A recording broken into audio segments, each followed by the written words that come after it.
starting to get the Arctic blast. Yeah. Gonna get that Arctic blast.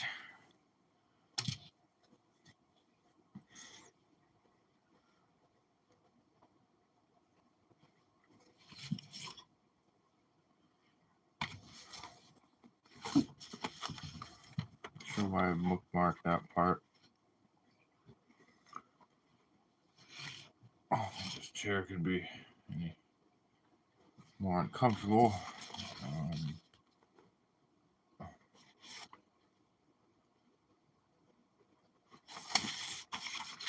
Oh, I see.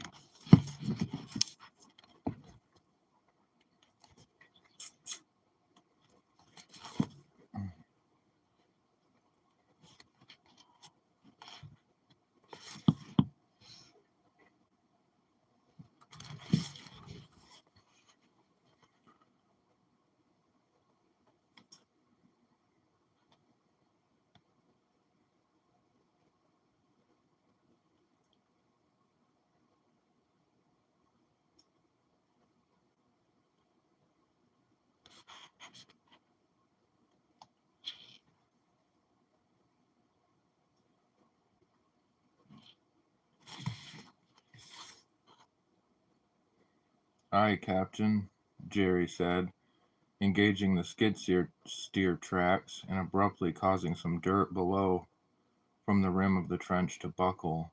Dirt began coursing down into the hole like a waterfall. Lint, get out of the fucking way, Troy roared.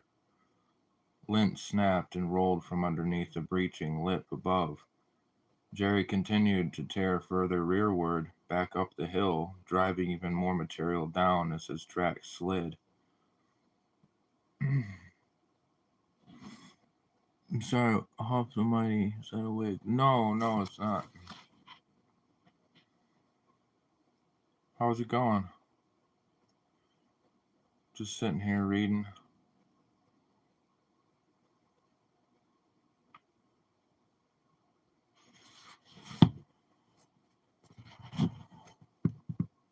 Hey, I just wanted to say hello. I feel depressed and unwell. I enjoyed your shorts. Thanks for sharing. Oh, I'm sorry you felt bad. Feel free to talk about it if you want or go to bed. I hope you have a good night too. Thanks for dropping in. Hi, Avocado. How are you? What's this hair over?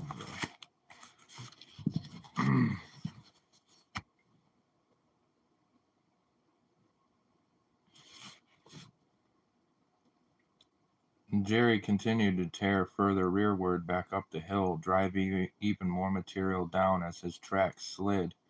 Troy tried getting his attention, drawing his fingers up to whistle repeatedly.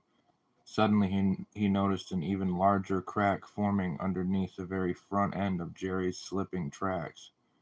In an instant, Troy engaged his throttle, steamed ahead with the excavator arm stretched almost straight out. And just as he pulled up, the ground beneath Jerry's machine gave way.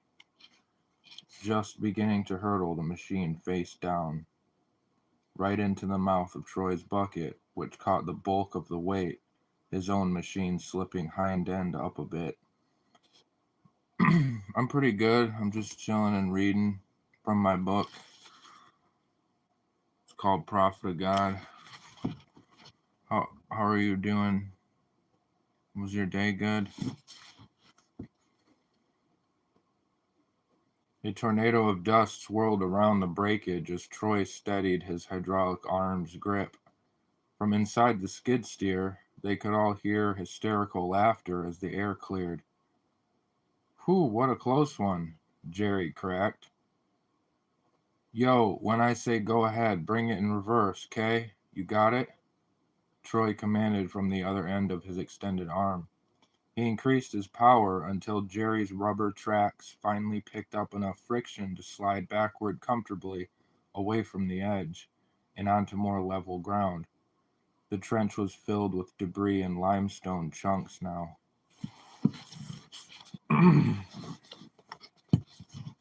Yes.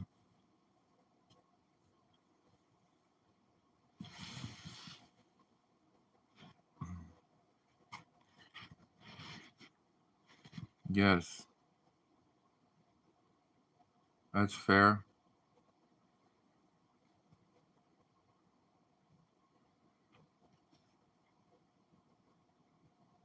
Hi, Courtney. How are you?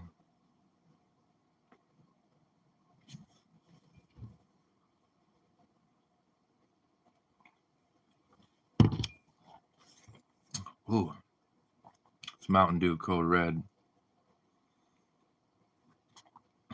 Haven't had that in a while.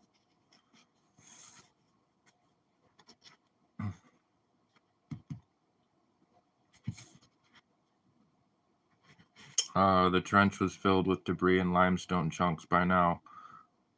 Hey, what's going on down here, fellas? Troy wiped the sweat off of his forehead. It was Brian, his arms at his side and a lanyard dangling from his neck, already galloping down the hill.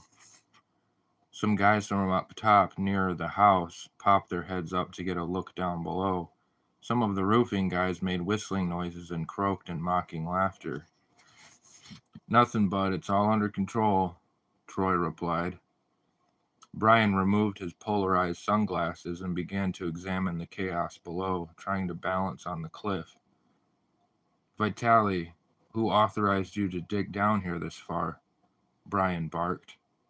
What are you all doing down here anyway? Lint, still panting, snapped his glance up at his friend sitting in the X-cab. Hey, pal, I'm just following the plan, all right? Dan had made his way to Brian's side by now, whipping his arms along his sides, trying to catch his breath. It's for drainage, Dan spoke up, glaring at Brian. Brian shifted his gaze from each of the crew members and fixed his glasses back with a nod, before reluctantly spitting, Yes, sir. Hosanna. Hosanna. Dan threw up his hand. It's all right. I've got it from here, bub. Brian began striding back up the hill, turning around every few paces. Dan made a hand motion in the air for Troy, signaling him to turn off the machine. Listen, fellas, we've got to be careful with the machinery. No horseplay, all right? Troy, I'm counting on you. Look, it's just about lunch, so why don't we start wrapping things up down here, okay? You've got it, Captain, Troy nodded.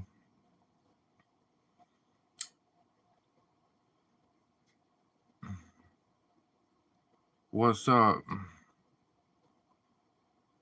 Who's not human?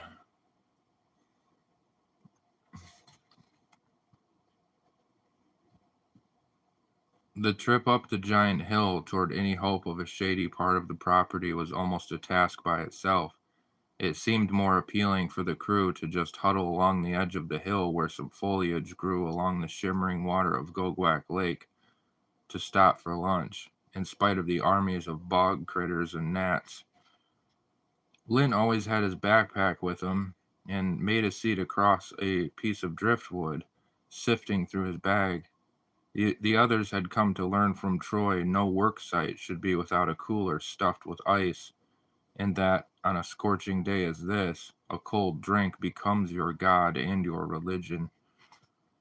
They all sat there seizing the moment to examine the carved earth from afar, which seemed like it had a large bite taken out of it. Curiously absent among the crew was Jerry, whom they'd all assumed had probably been swept up by the duck-bill Nazi, Brian. What's up, Pink Fur?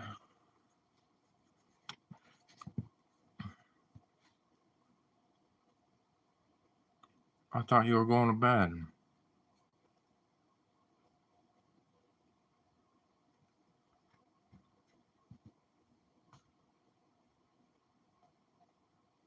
You know, I find it kind of odd that I haven't got like a single call from my mom or anything yet, you know? Lint observed out of nowhere, scrolling his phone under some intermittent shade of a lilac shrub. Troy snapped a celery stick under his teeth, holding it like a cigar. "That's funny. I haven't heard from your mom either," he quipped. "What you mean, Lint?" Trevin asked, genuinely. "Like, no, I just haven't heard anything from anyone, you know? Plus, my feed keeps showing me the same shit over and over. It doesn't refresh, like, ever, even though the signal is so much better out here. Just saying, overall, it's fucky." Jesse nodded. "Yeah, I don't know, maybe it's that pandemic or whatever." "Oh, I gotta let the old dragon out." Troy leapt up, heading toward the now dilapidated trench, or what was left of it. So I'm reading a part of this book, Prophet of God. It's by a guy named Chris Cooper. I know that's backwards, but this is the part where things start, I don't know how to say this, speeding up. Well, maybe I shouldn't say that. Anyway, I'll just read on. The boys looked on as Troy approached what seemed a suitable place. He positioned himself, and his bulky olive back glistened against the sunlight. He moaned as what sounded like a torrent of gushing from a fire hydrant crashed into the side of what remained of the trench's wall. The rest just continued devouring their lunches some yardage away. "What the fuck?" Troy all of a sudden said to himself, finally zipping up his fly. "What is it? That gonorrhea acting up again, T?" Lint remarked from afar. I'm sorry. Troy had bent himself.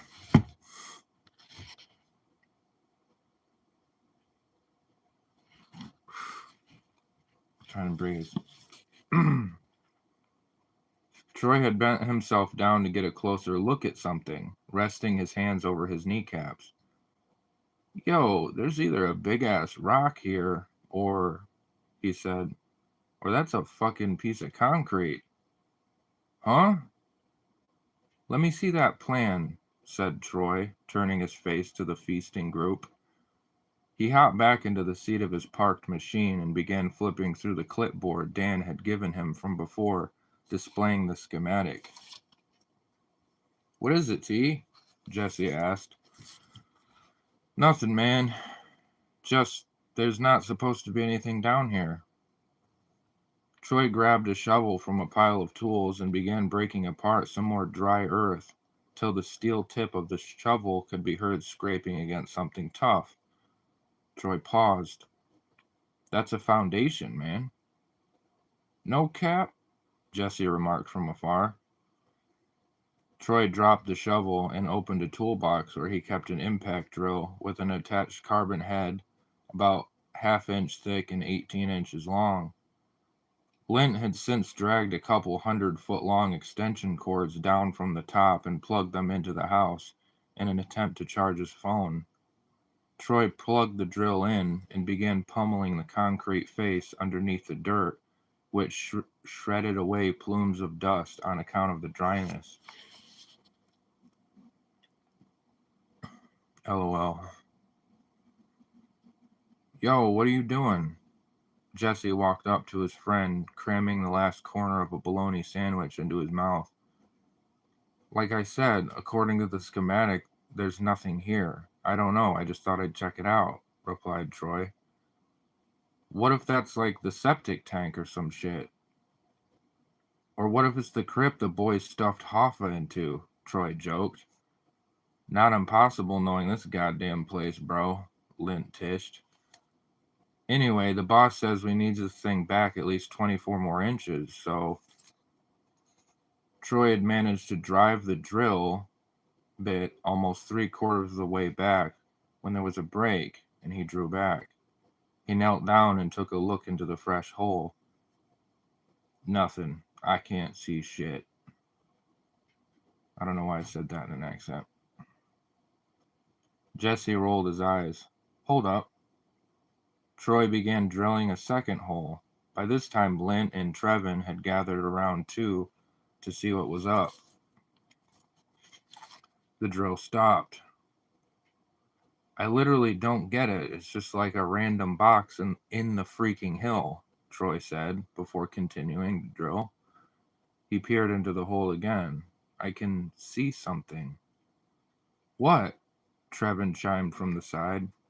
I don't know. There's not enough light. It looks like a room.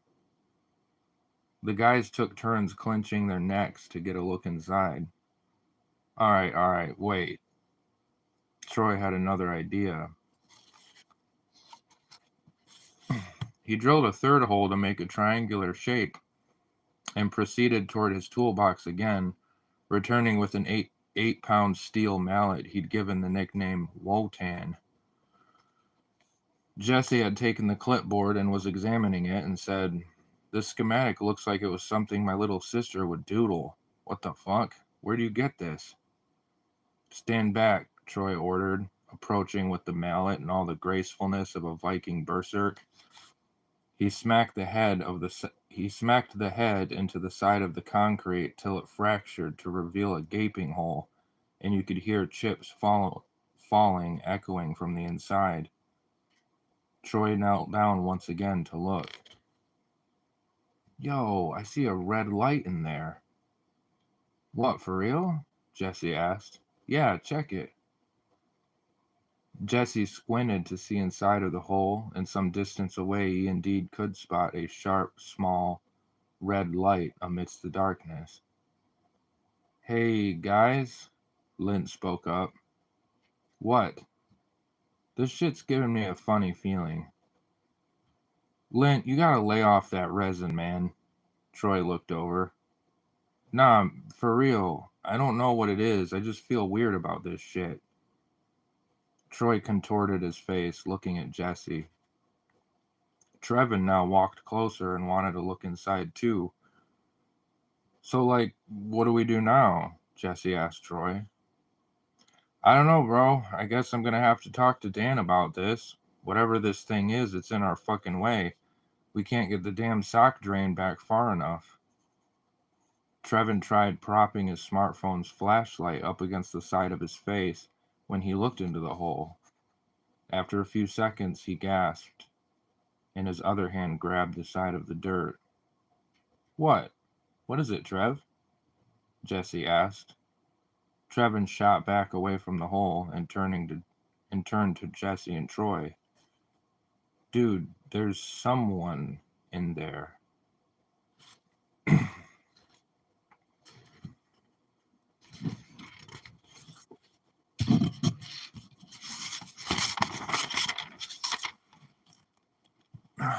"What's up?" "I can't see."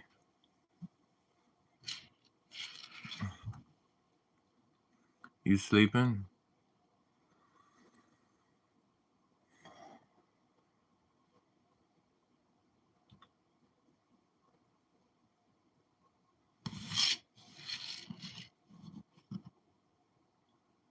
"Is it that dog again?"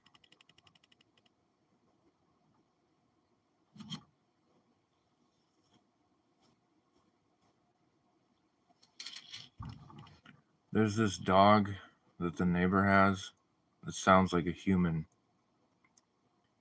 like when it barks."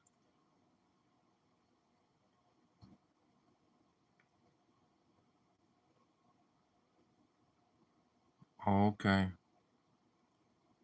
Hope you get some good sleep."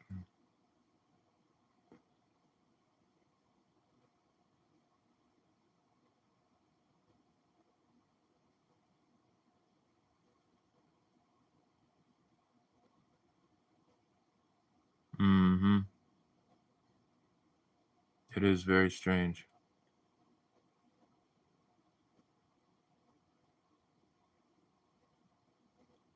Why does it do that? My screen says all kind of weird shit. What will you do tonight? I don't know. I was just reading from this book, and then I didn't really have any plans. I was working all day again. You have a body ache? Sorry. Do you have any medicine?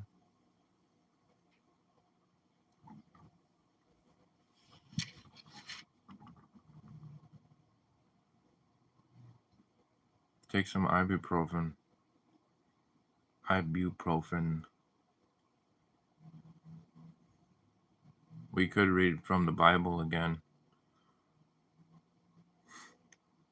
If any Christian would come in here and want to talk about the Bible, Christian just pops in and says that I need Jesus. That's always fun.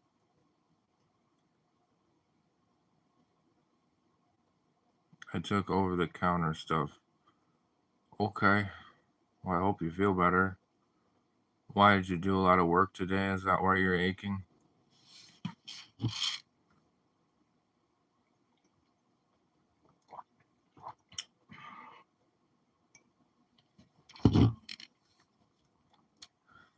Code Red kind of tastes like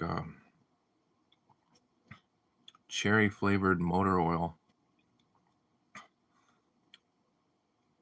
Hey, what's up, Suck It? How are you? Wasn't your name Steve?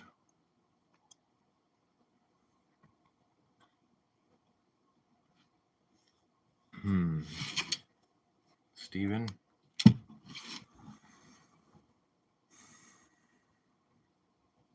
Yeah, King James.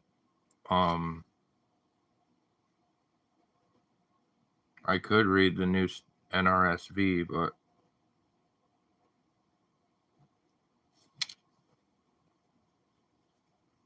lazy clouds. I'm a chick. Oh, I'm sorry. What is your first name?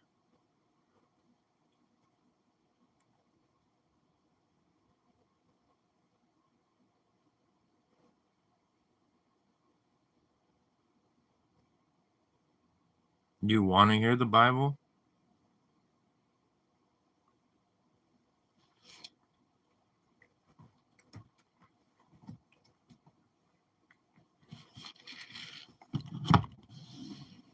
King James.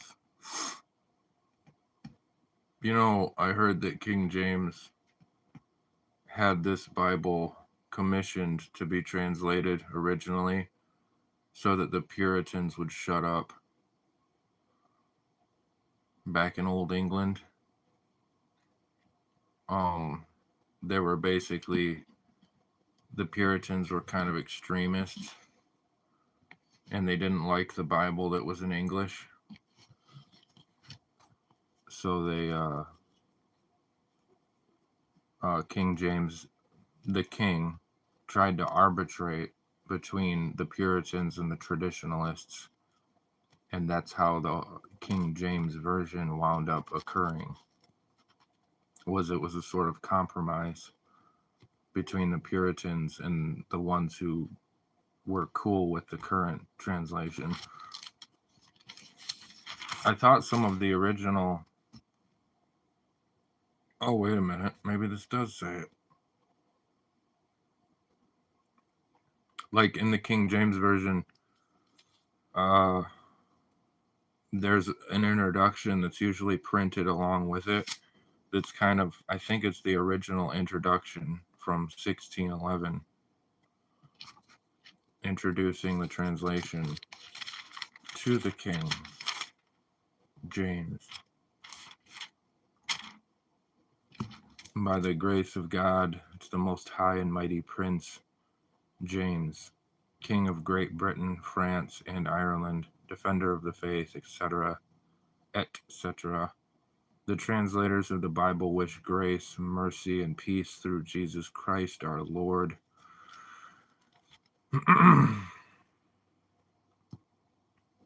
This is what the translators have to say. Great and manifold were the blessings, most dread sovereign, which Almighty God, the Father of all mercies, bestowed upon us, the people of England, when first he sent your Majesty's royal person to rule and reign over us. For whereas it was the expectation of many who wish not well unto our Zion, that upon the setting of that bright occidental star, Queen Elizabeth of most happy memory, some thick and palpable clouds of darkness would so have overshadowed this land that men should have been in doubt which way they were to walk, and that it should hardly be known who was to direct the unsettled state. The appearance of your Majesty as the sun in his strength instantly dispelled those supposed and surmised mists, and gave unto all that were well affected exceeding cause of comfort, especially when we behold the government established in your highness and your hopeful seed by an undoubted title, and this also accompanied with peace and tranquility at home and abroad. That is all one sentence. Yeah, apparently he was the king of France too. That's what it says. Maybe he just claimed to be the king of France. Sorry, I'm being ran ragged at work. What are you doing?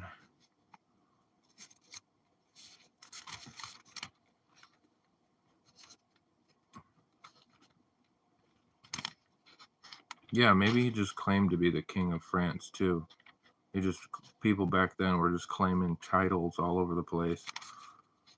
Because I'm pretty sure France and England weren't in 1600s weren't united.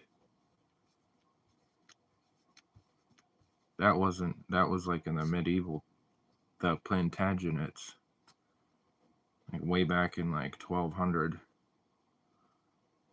I'm getting this marathon set up. We're having a 20-mile run tomorrow. What?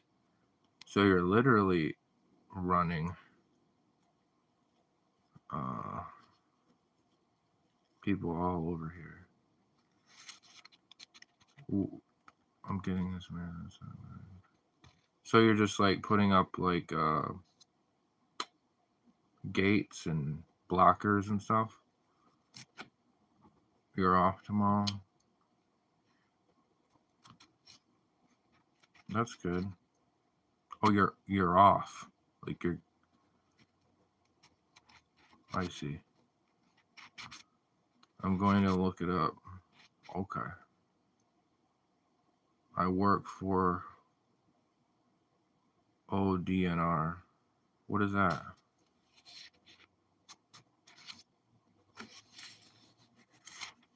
So basically, the introduction here is just like blessing the king. Blah blah blah. The Lord of heaven and earth bless your majesty with many and happy days, that as his heavenly hand hath enriched your highness with many singular and extraordinary graces, so you may be the wonder of the world in this latter age of for happiness and true felicity, to the honor of the great God and the good of his church, through Jesus Christ our Lord and only Savior, period. Damn, they really lapped it up for him. Just registering, they're having this marathon at the state park. Oh, I see. Is it gonna be cold? Was not the reigning king of France, but he did hold the nominal title King of France. See, English monarchs used the King of France. I'm sure they did. English. Angleterre.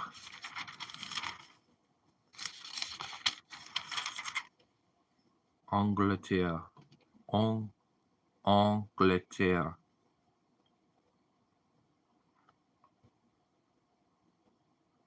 You know what?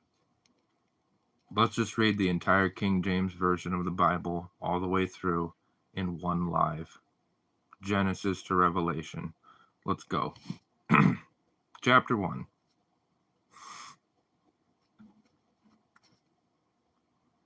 Can you imagine?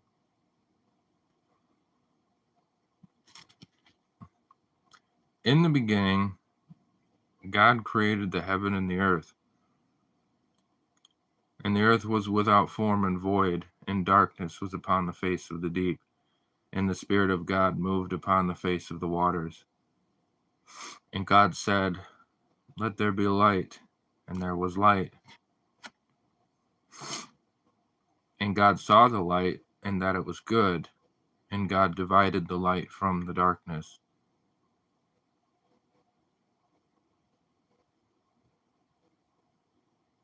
So there was already darkness.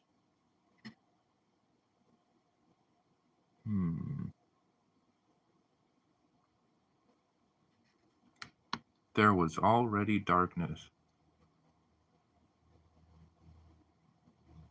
But I thought nothing preceded God. Apparently darkness did.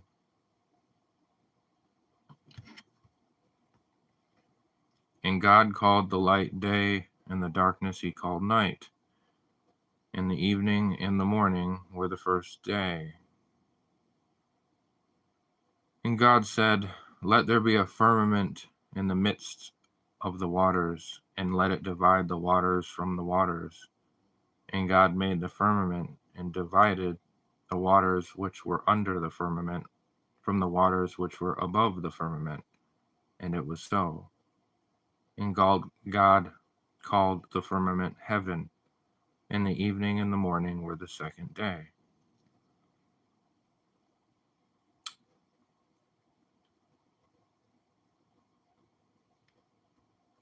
Divided, divided, divided.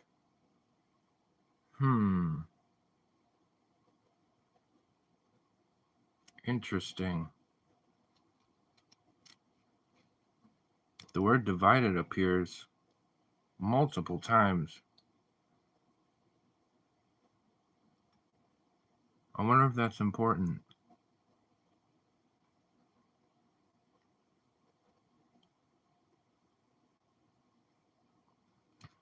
And God said, "Let the waters upon the heaven be gathered together unto one place, and let the dry land appear." And it was so. And God called the dry land earth, and the gathering together of the waters called he seas. And God saw that it was good. And God said, "Let the earth bring forth grass, and the herb yielding seed, and the fruit tree yielding fruit after its kind, whose seed is in itself upon the earth." And it was so.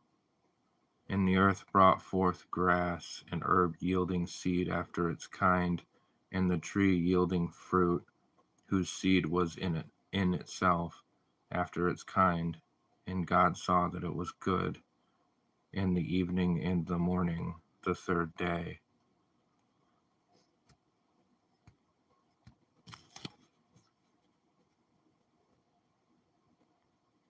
Darkness.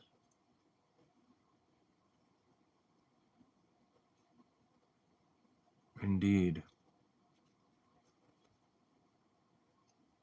What's up, Derpy? How are you? I'm just reading Genesis. Chris Higgins. Hi, how are you familiar? Hi, are you familiar with A Course in Miracles? Do you have a particular spiritual practice? Yes and yes.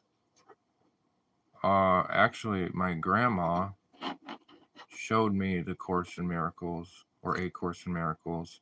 She swears by the book. I've only read bits and parcels of it.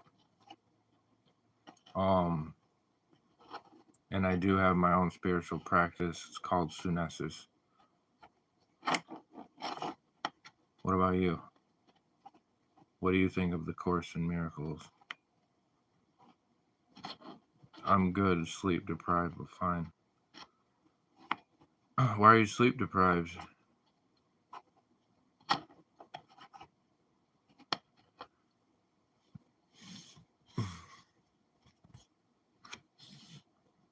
And God said, "Let there be lights in the firmament of the heaven to divide the day from the night, and let them be for signs and for seasons and for days and years, and let them be for lights in the firmament of heaven, so to give light upon the earth." And it was so. And God made two great lights, the greater light to rule the day, and the lesser light to rule the night. He made the stars also. So the stars were like an afterthought. What is that Course in Miracles?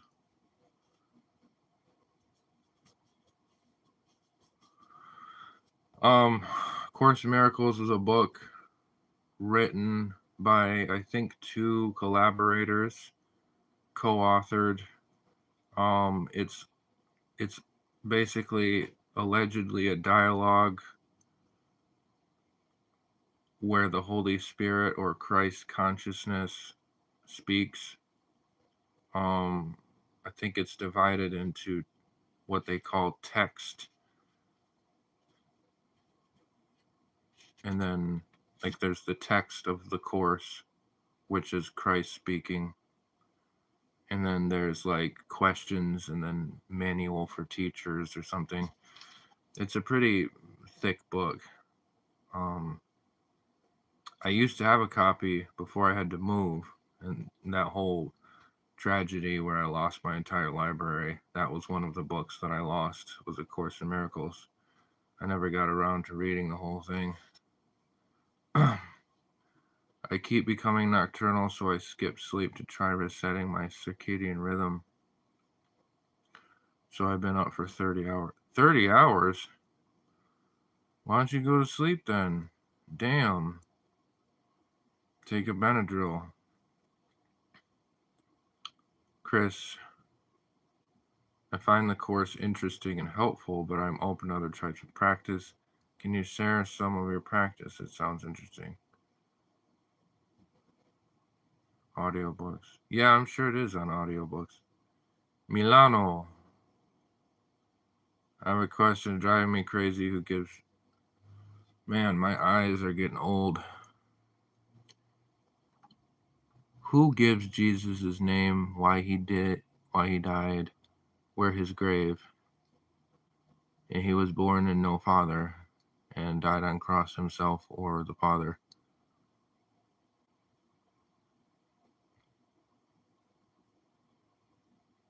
Hey Jeremy, what's up?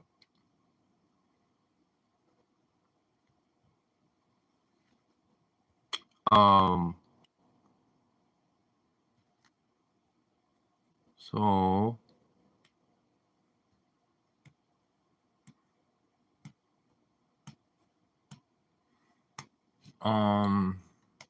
well, hang on, Jeremy. Hold that thought.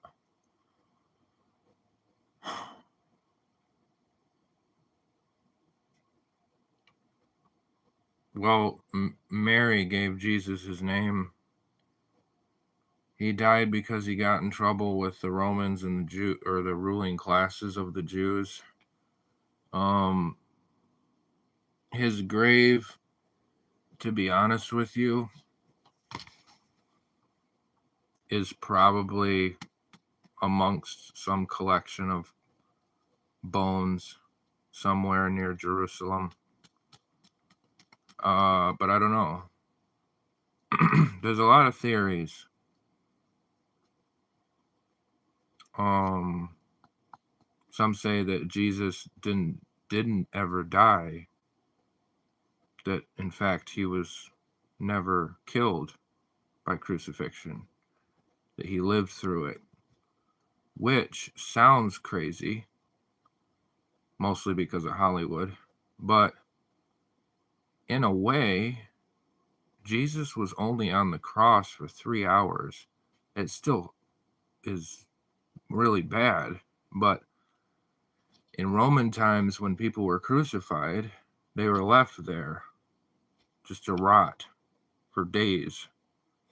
Jesus being on there for an afternoon and then allegedly being taken off of the cross, it's not impossible that he didn't actually die.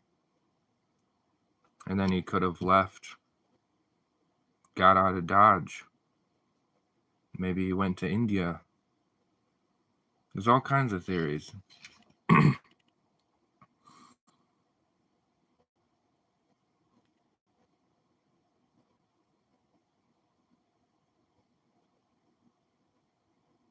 He talked to people the first day he was born? Wow. In the elevator. I was sorry I lost your library. Yeah, it sucks. It was a lot of books. Fugitive Jesus would be a crazy movie. Derpy Warrior, that's genius. That would be a crazy movie.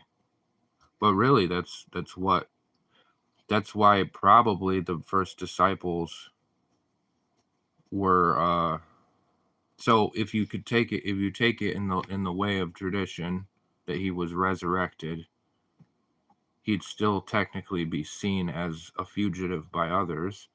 But if you take it in the non-traditional sense that he wasn't brought from the dead, he never died, and he survived, and then he ran away, like, either way it works, like, except for the transfiguration and all that. But the problem with a lot of the gospels is that there was a lot added on. Jesus's followers couldn't even write. Soon I heard back from my doctor. You heard back from your doctor? There's an absolutely wild theory that people actually ate him because the Eucharist ritual and people could have wanted his power. I've never heard that theory before. That is weird. The whole eating the flesh and drinking the blood thing was likely influenced by something else. If I had to guess, I don't know. Because rituals like that were prevalent. But Chris, you asked about Sunesis, if I remember right.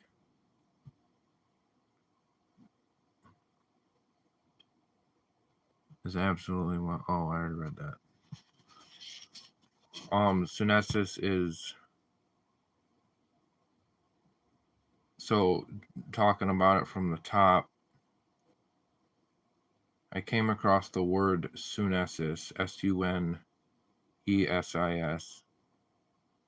It's a Greek derivative word that actually appears in the New Testament in Paul's writings. I didn't know that. But it's a word that means understanding. And in a literal sense, it means when two rivers come together into one river. So, like, I liked the word and kept it. I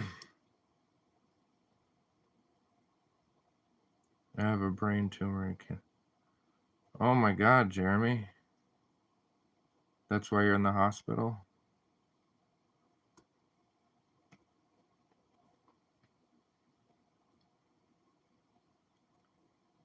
I hope you find healing. That must be very hard. Sometimes I wonder if there's a lost book about it. There could be.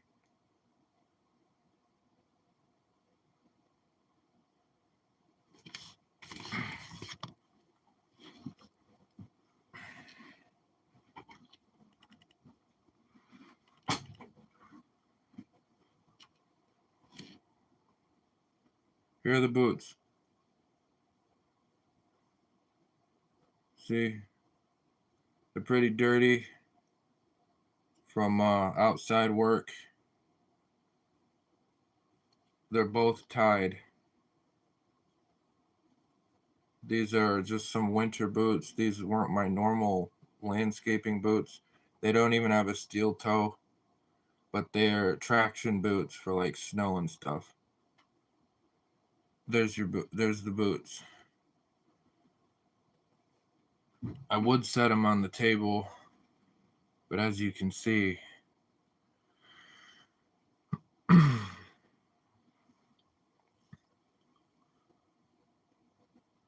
yes, I put them on, yeah. You don't like wearing shoes indoors? Well, mainly because this carpet's screwed anyway.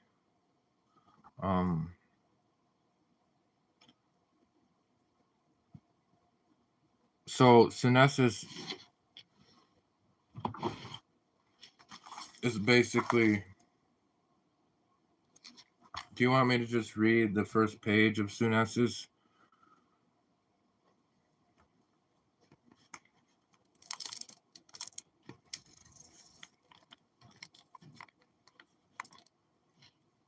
Gotta let the dogs breathe. I'm always barefoot. I can see that. Normally I wear slippers or just socks. But yeah, I can see that.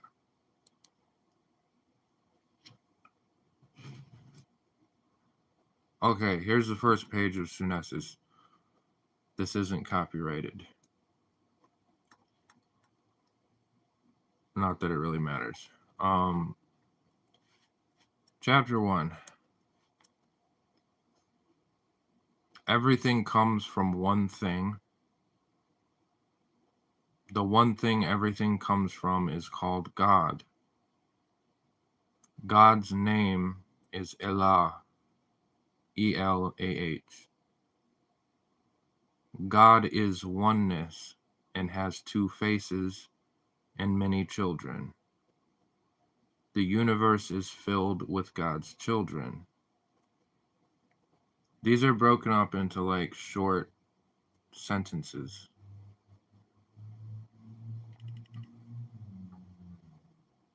Yeah, they do feel better tied up. The universe is the child of God, and the universe is the womb which carries God. The name of God, Elah, has two parts, El and Ah. El is what one of the faces of God is named, and Ah is what the other face is named. Now, when I was like writing this, the way that I write, if this makes any sense, is that ideas come into my mind as moldable clay, sorta, metaphorically. So the idea precedes the word. So when I wrote, for example, face, God has two faces. The word face there, I kind of squiggly lined because I don't know if that's the right way of putting it, but it's what I came up with when I printed this out. This Synesis is the book I've been writing for pretty much my whole life. It's went through many revisions. Hey, what's up? Helena, how are you? The name of God, Elah, has two parts, El and Ah. El is what one of the faces of God is named, and Ah is what the other face is named. You could almost say quality rather than face. Like quality. That might be a good replacement. Together, El and Ah make one power. Sometimes El and Ah come together. Sometimes they go apart. Together, Elah creates. Apart, El and Ah undo. What is created always comes apart, and what comes apart is always renewed. The universe is the work of Allah God. Life is the work of the universe. The soul is the work of life. Religion is the work of soul. God is the work of religion. Everything is a circle. Every one of Allah God's children share the qualities of their parents. The faces of Allah are everywhere. That's chapter 1. I'm really good, Chris. I hope you're good too. I hope you're good too, Helena. Appreciate you dropping in. That's a cool way of writing it. A sort of Rorschach to find the right word. Yeah, that's what I mean, is like, that's maybe why this book has been churned so much, because when I wrote the fiction, Prophet of God, it was a similar process, but it was different. Like with this book, Sunesis, yeah, the words are malleable. Like, you could use one word for another, vice versa. It doesn't really matter. It's more about the meaning. That's why language is so frustrating.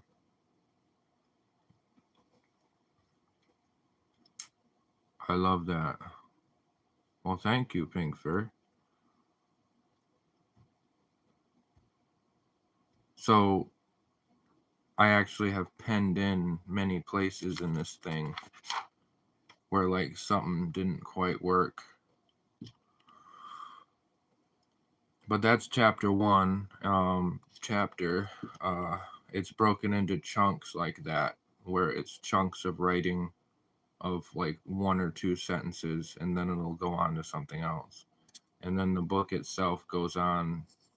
It begins with very big concepts and then gets narrowed down to smaller ones, like more mundane, day-to-day, practical things. And that's the extent of it.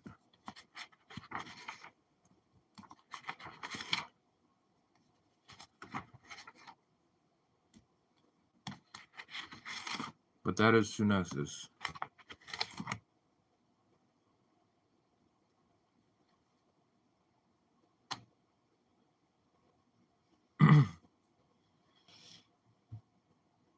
Yeah, I so often feel limited by language, like I have to cut corners off my thoughts.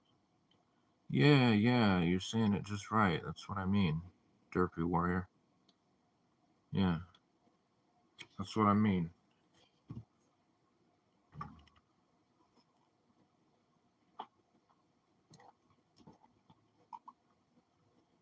No, I don't have a Substack, but I've heard of it. I'm kind of technologically backward. So even like TikTok and stuff intimidates me. What is Substack? What is it, like a Reddit type deal, or?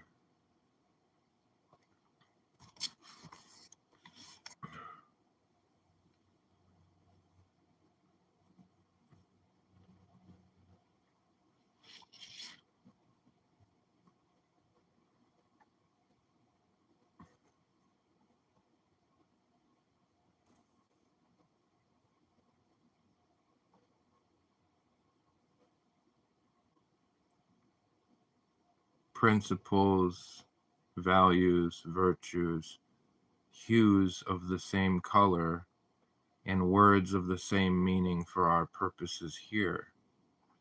Such as these are almost never left under the sun of scrutiny, and some are as close to considered to be infallible or inherent as they could be, avoiding presumption.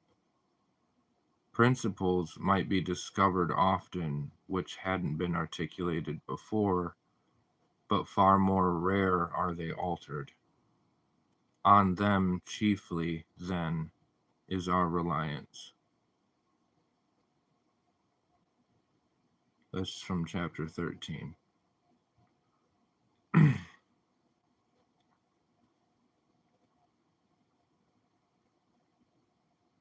just searched it because I haven't heard of it. It looks like a social media platform. Yeah, I heard about it from my aunt, I think. She was talking about a Substack. I get that it's a place where you can write articles, blogs. Some have paid subscribers, some free. Interesting.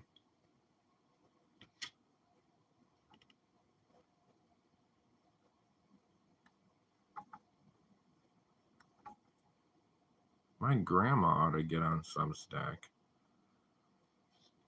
She keeps talking about wanting to start a blog. I wonder if she knows about that.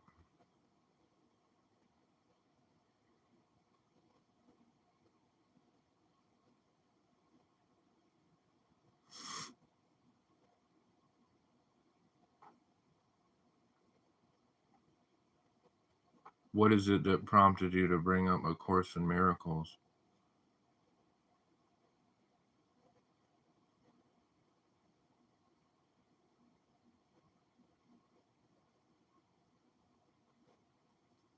Yeah, grandma is well, she's written a couple books.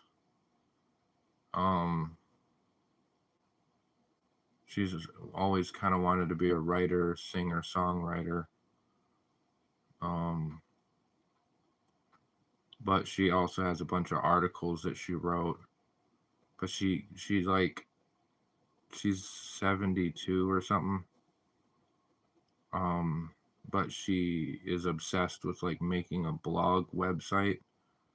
But if there's like a more modern way of doing it, like Substack, it'd probably be a better idea for her. She doesn't seem 72 at all. I say grandma, but she's like, you know, she's just a unique person.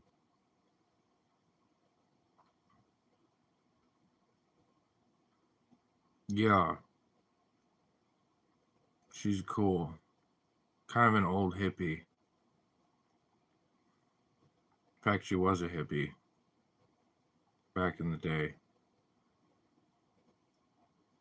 I think she even went to Woodstock. Obsessed with the Beatles, all that.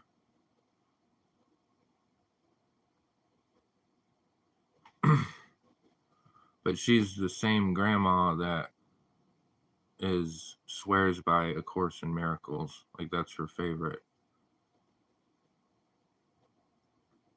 You seem very wise for your age, and your knowledge and talent seem like you might have known of the course.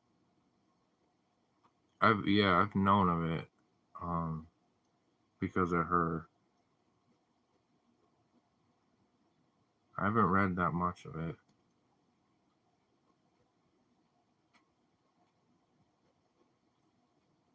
Chris, would you write more books in the future? Yeah, I would. Basically the goal here, my personal goal regarding writing is to sell, well, I say sell, but what I mean is like spread prophet of God, like fiction, to gain an audience, because when you actually have people reading your stuff and you have an audience, you're more likely to be successful in future endeavors. So as a foundation, build an audience, and then eventually publish Sunesses, which is actually in the fiction book. That was kind of the plan. Because if you were to read Prophet of God, it mentions Sunesses in there. Like it doesn't have any of it in there, but it mentions it.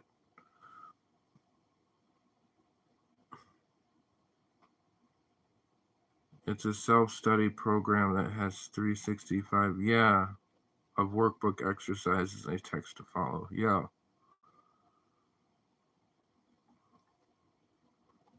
Yeah, it's isn't that true that it was written by collaborators? Like there were two psychiatrists or something? I can't remember. They co-authored it.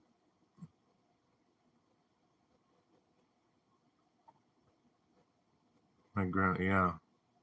She's a cool grandma.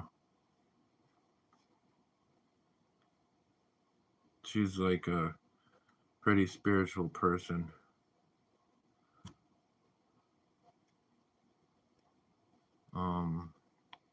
She's always quoting A Course in Miracles. She's always saying like it says in A Course in Miracles, like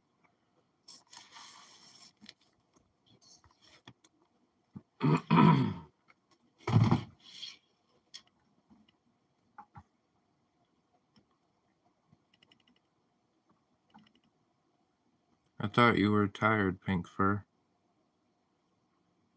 Lily.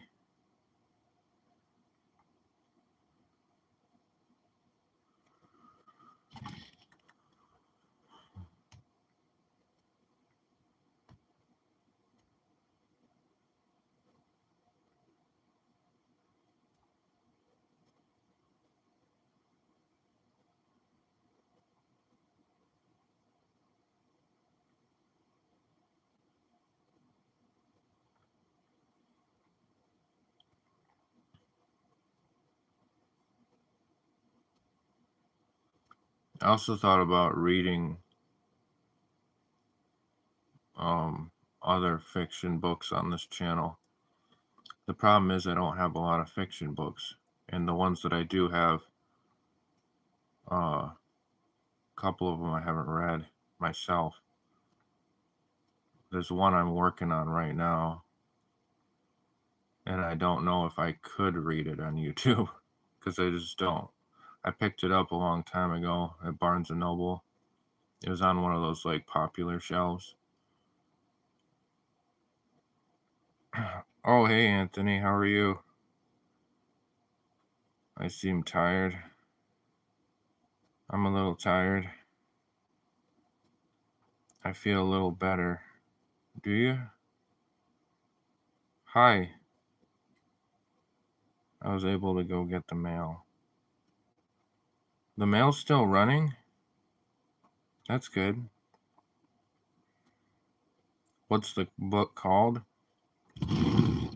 Well, so I've been trying to like get into more and more fiction when I can. It's called The Boyfriend Subscription. It's by a dude named Steven Salvatore or something. But yeah, I found it in like one of those stands. It's this, I guess it's like a gay romance book. It's actually pretty good so far. Well written. It is a little bit like spicy, if I can say that.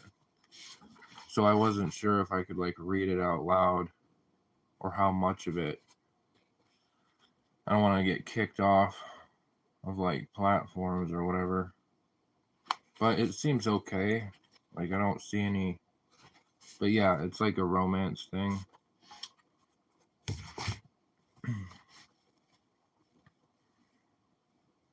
You're good, Anthony. That's good. Your voice is perfect for reading. Is it really?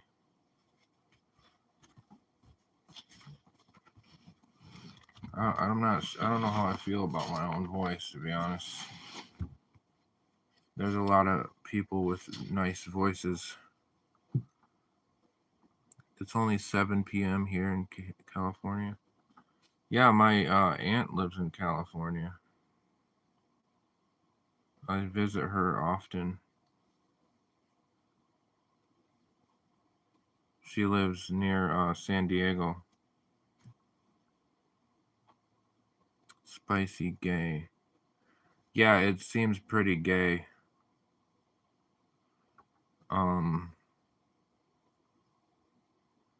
There haven't been any parts. I've only gotten like chapter 2.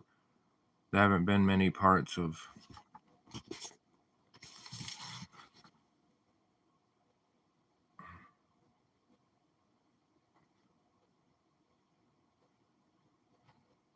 I'm back. My mom told me to go brush my teeth. Get from my phone. Oh, okay. I mean, it's not like a professional voice actor, but it's just chill normal. Chill and normal. That's good.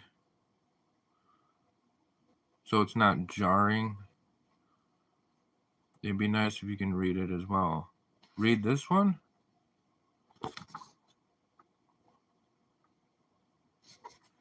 Well, that's what I'm saying, though, is I don't know what you can.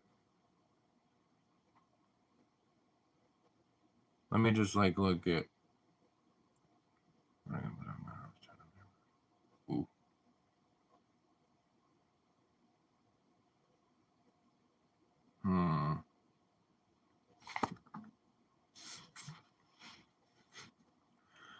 Says after losing his marriage and his beloved retail plant business, Teddy Hughes is ready to drown his sorrows, or would be if he could afford another beer in his favorite dive bar.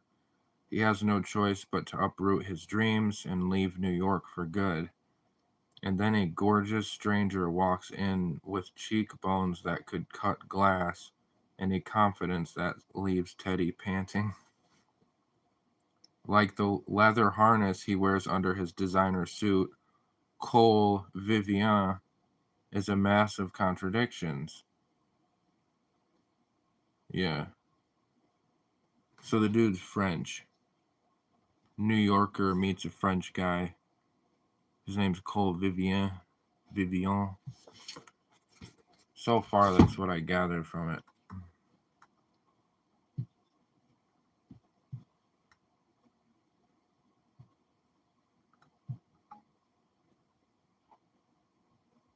But yeah, it's pretty gay. Because the other one I got was called In the Case of Heartbreak, and that was by this chick, Courtney K. Because I was trying to get like that particular day. I got them both in the same time, but I was trying to get kind of LGBTQ like romance type fiction. This one I've read all the way through. And I actually made like a little review video about it and stuff.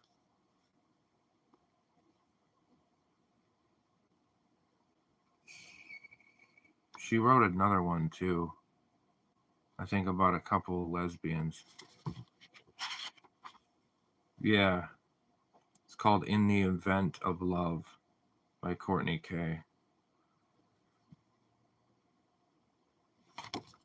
This is actually second. It'd be nice to read honestly. I don't care for labels. I think they are limiting. What's the second one about? In the Case of Heartbreak, you mean? American. Yeah. YA. Oh. What does that mean? Please share. What do you want me to share, Pinkfur? I want to get into the Hannibal Lecter series, the rest of the Silence of the Lambs. The psycho thrillers interest me. That and Death Note or Dexter. I haven't seen Silence of the Lambs in a while, but I couldn't forget it. Hannibal Lecter. I also saw the sequel, Hannibal. That guy. Anthony Hopkins was an amazing actor.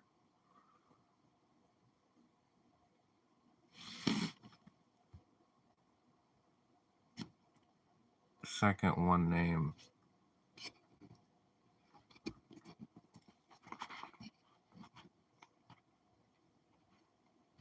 Oh, you mean the second book that I have with me? Chris, what about Japanese mangas? Would you read that? I've tried. Like, you mean like read it on here? I don't really have any mangas. My sister was into mangas. I was never that into anime and manga, but some of it was cool.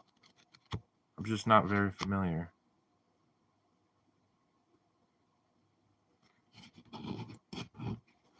Oh, okay, hold up. Yeah, he is.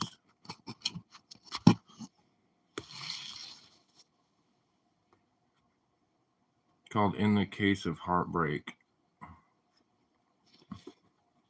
Got those two dudes standing there.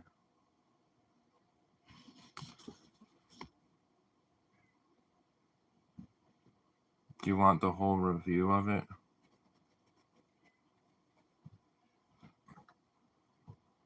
I heard there's kind of,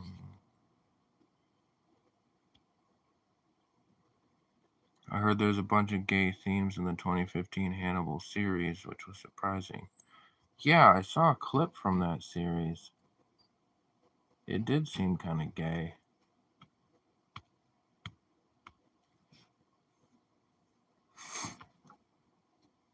If you ever watch anime, I'd recommend Attack on Titan. That shit is masterpiece.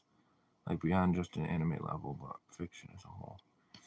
Does Studio Ghibli or Ghibli count as anime? Because I've seen a lot of those because of my sister.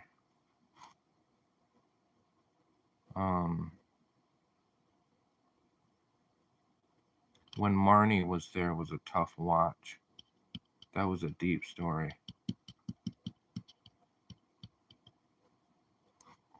Yes, please, tonight or another night is fine. I'm just interested in knowing more about it. I didn't get into Attack on Titan. Okay, so In the Case of Heartbreak by Courtney K. This is what it says.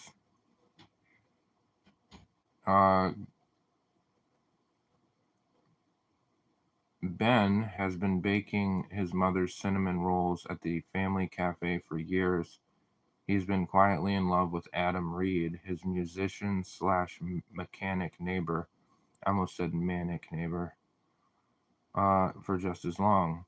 But Ben's done waiting behind the pastry case. Despite his fear of failure, he's entered a make-or-break competition to build his recipes into a national brand. He's going to take charge of his business instead of nearly tanking the cafe again, and he's going to finally confess his feelings for Adam on live TV. Except his big plans get punched down before they even half rise. That's punny. Soon, Ben is dashing down the coast to his grandma's 80th birthday party on the beach, hiding his broken heart in Maywell Bay, California. Sun, sea, and fresh breezes should blow in something new, except they don't. They blow in Adam Reed, grinning like a pirate and stealing the show as the musical entertainment hired by Grandma for her big bash. Grandma's signature heartbreak tea is the only remedy, and Grandma's tea could take the paint off a fence. but there's a burn of truth along with the booze in his bottle, and Ben has a decision to make. Can he take the sweetness in front of him and brave the bitterness that comes after? Or is a little sea salt just what the cinnamon roll needs? Salty cinnamon rolls, ew, Ben would never. That's what it says on the back. It's a good one. Like, it's not what I expected. I'm not gonna lie. I had expectations. And I wasn't disappointed. There was actually a part in this book that made me tear up. The only thing I don't tear up. Like, I can't remember the last time I cried, but like this book kind of made me tear up at one particular part. But it was cute, not like in a tragic way. It didn't make me like sad, like it's not tragic or anything. That's the other thing too, is it's not tragic. Like it's a comfortable read. It's not anything like super insane happens or people die or, you know.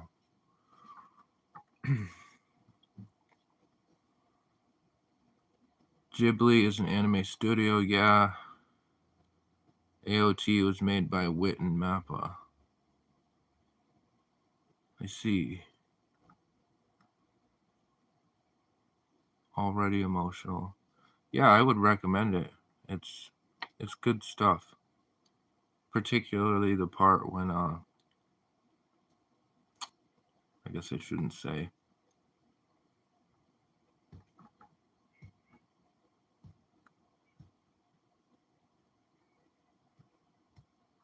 Can you share more about your necklace? It's very nice. Yeah. So I got this necklace on Etsy. It's Dionysus, the great god. It's actually Antinous. I don't know if you know. Can you see that? Antinous. Does anybody know who that is? But it's Antinous depicted as Dionysus. It's wooden and it was carved in Ireland. I got it off this artist in Etsy. It was like $5. No spoilers. Yeah. There was one part I got kind of angry at, actually. It's good. It's good. I'd give it like. Well, I guess I shouldn't say. I'm not gonna judge. I'm happy I read it. But this other gay one is different. It's more blunt. Not bad so far, but it's blunt. Then again, so is in the case of Heartbreak. There are parts in that that's, yeah. So I don't know.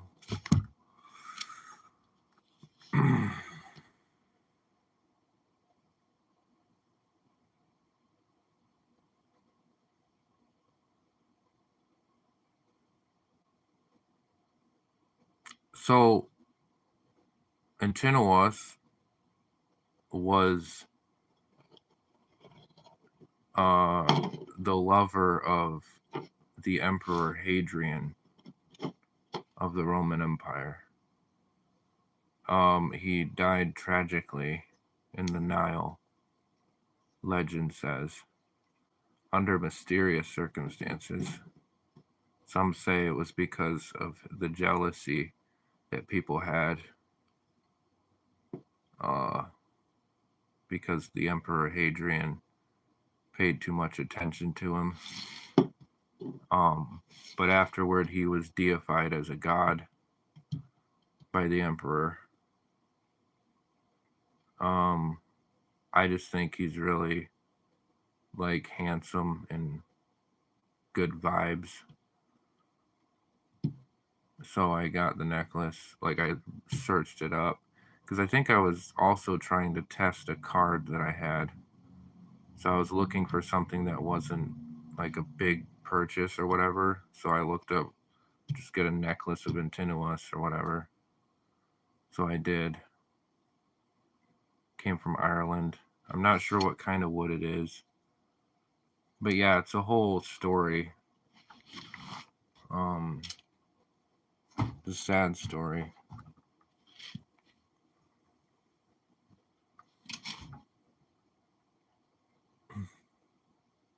Okay, now I know why I am part depressed tonight. Earlier read an article about modern dating trends. It made me sick. What was it about? Say more. I'm running out of material. How interesting. Thank you. My brother's name is Adrian. That's really cool. Yeah, it's a cool name. Yeah, it was the Emperor Hadrian himself was probably one of Rome's best.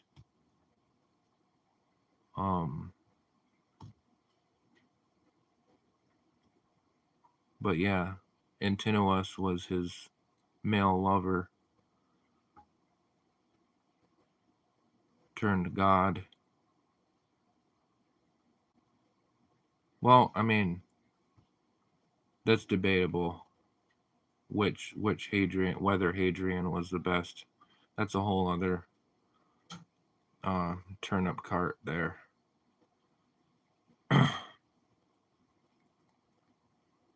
Running out of material. Yeah. I mean, we could just keep reading the Bible, or I could read my book, or I'm not sure. Or talk about dating trends. Banksying. Am I reading that right? Banksying? Shrekking, throning. I have never heard of any of that. Tell me more. So many aspects of the modern world are so dystopian, I want to turn into Johnny Silverhand. What is that? What's Johnny Silverhand? Is that like King Midas? Very cool. I'll check more of that out. Yeah, it's an interesting story. I really, really wish I could see Hadrian's palace in Tivoli, which is outside of Rome in Italy. That'd be one place I want to go. 100%.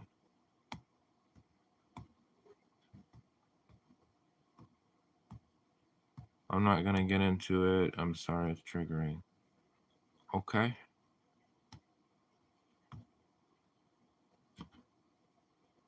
Use a character from a video game called Cyberpunk.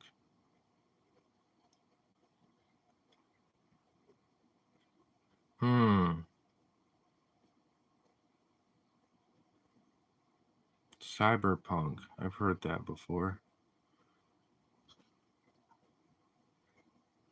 I actually haven't played that many video games myself.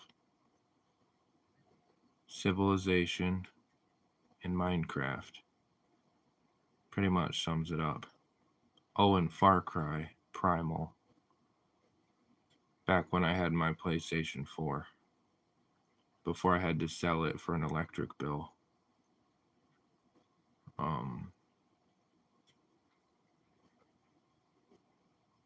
Far Cry Primal was really interesting.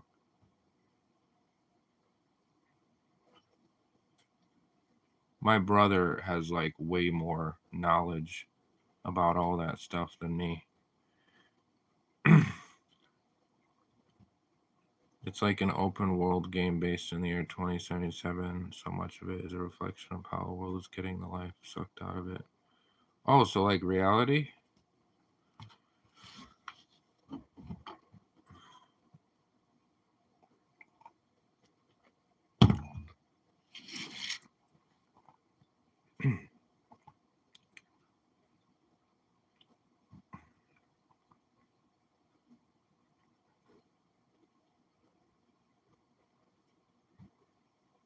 What type of music are you drawn to?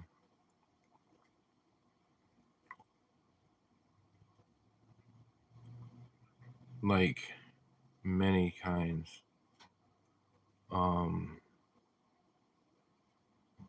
Anything pretty much that sounds good.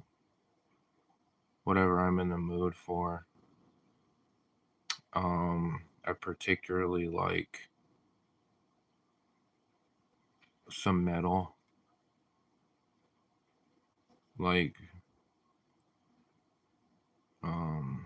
Tool, just throwing out names, Godsmack, Metallica, stuff like that.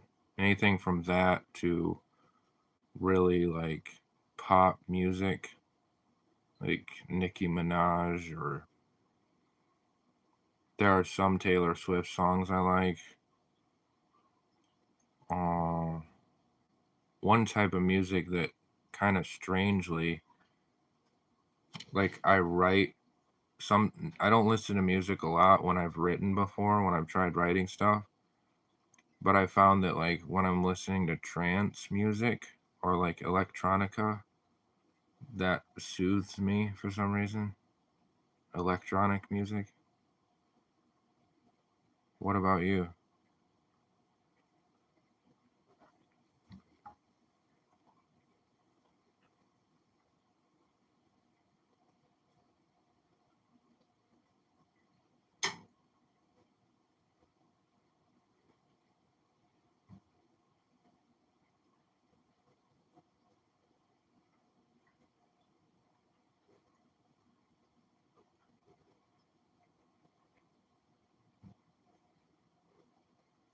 Mm-hmm.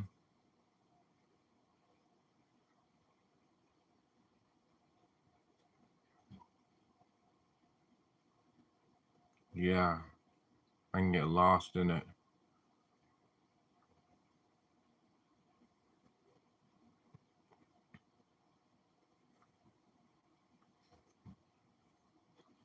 I'm surprised there's not more trolls that pop in and out of here.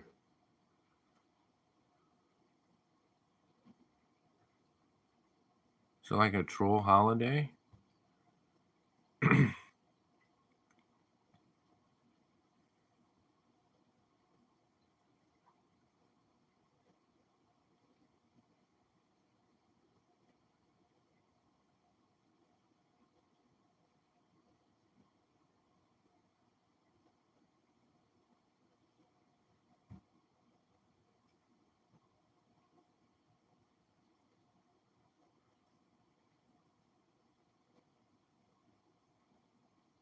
The vibes are so chill we become immune.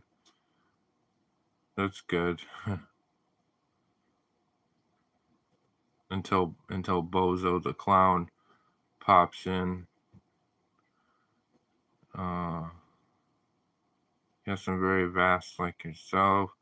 So much out there, I'm moved by many artists' music. Yeah, there's a lot of good stuff. Yanni, the piano player, he's dope. Um,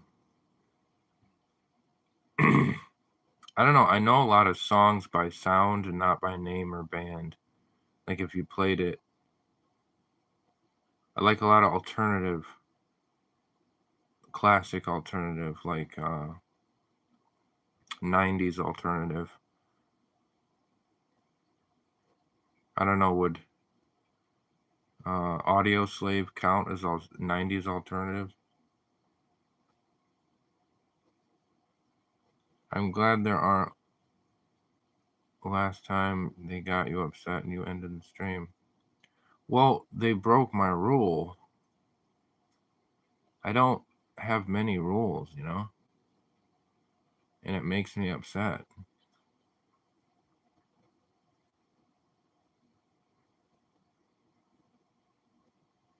Like, I don't give a flying damn what trolls say to me. It means nothing.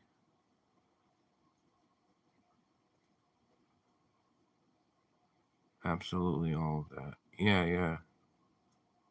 What was the rule? The rule is basically if you're gonna come in here and troll me. don't go attacking other people. Like this guy was like attacking people's kids and, calling, like, just get the fuck out of here. Just a waste of, it just becomes spam.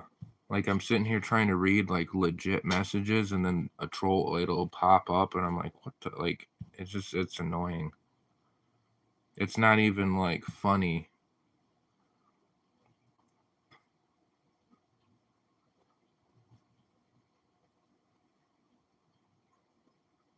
No, I don't like get pink fur. Like that's what I'm saying. I don't give a shit if they say shit about me. But I just don't want,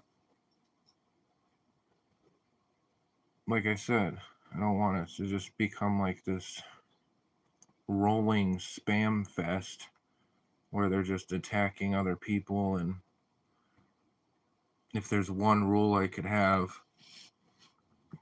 call me an idiot, say I look stupid or drunk or high or ugly, or I do not care.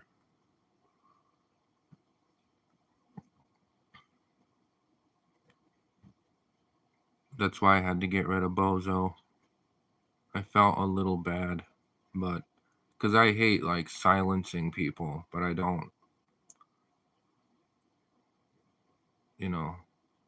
hey, I mean, I'll mess around from time to time, just say gibberish or something stupid, but never malicious. Yeah, that's what I'm talking about. Like, it's not, it's almost like if you're gonna troll, at least be funny. That's kind of the license to troll, is to be funny. But when you're just not funny, just get the fuck out of here. I'm wasting my eye vessels, my limited withering sight of old age. Ain't got time for that. Ain't nobody got time for that.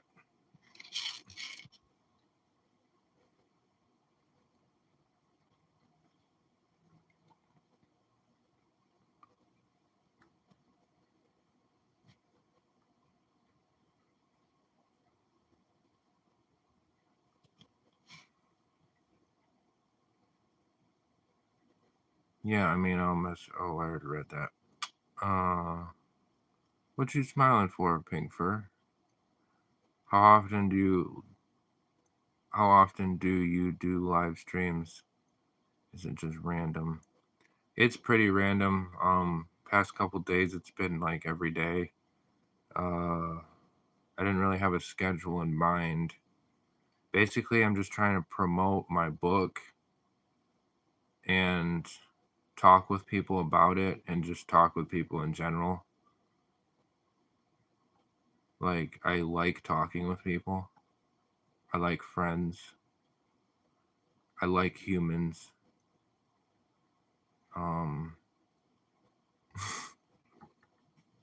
But the initial purpose of this entire channel was to just promote my fiction novel, but it kind of like grew into whatever it is now. Like,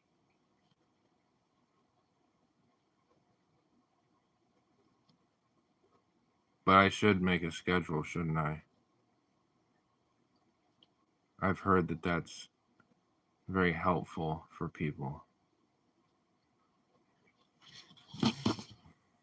I try to do like 9 p.m. ish, like after everything's over.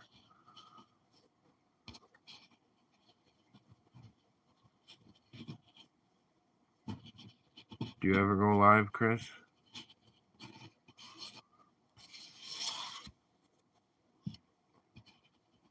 Like, I haven't even seen that many other people's lives on this YouTube. I think I went through, I was watching a short and then I flipped the phone up and like someone's live appeared, and it was this guy improvising rap. What do they call it? Freestyling? He was like freestyling in a tent with a bunch of weird lighting and like tapestries in this tent looking thing, and he had this hat on,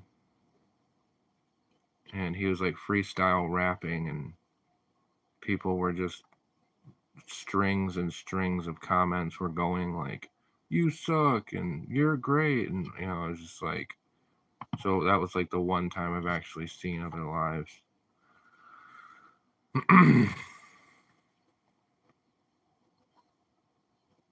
Where'd you go, Lily? I thought you almost mentioned one guy I've seen. You may have. I mean, he looked like he was getting massive traction. I didn't personally like. I'm not like a fan of his freestyling, but good for him, you know.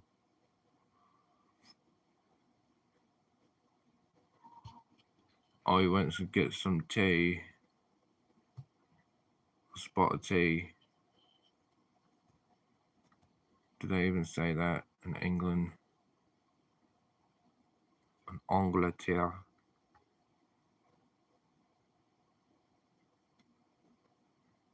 Like, is it cold tea or hot tea? I mean, tea snob. Chai tea is really good too.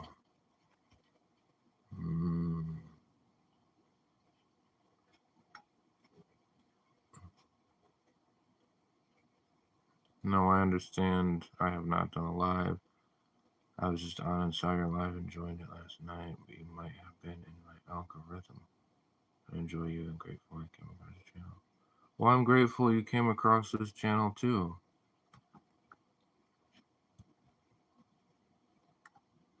Yeah, the algorithm. It's the new god. I've been watching several super niche lives consistently as of lately to get some sort of human interaction to help with a part of depression I'm in right now. Oh, okay. Well, you're more than welcome to talk about it if you feel like it, but only if you're comfortable. I'm all ears.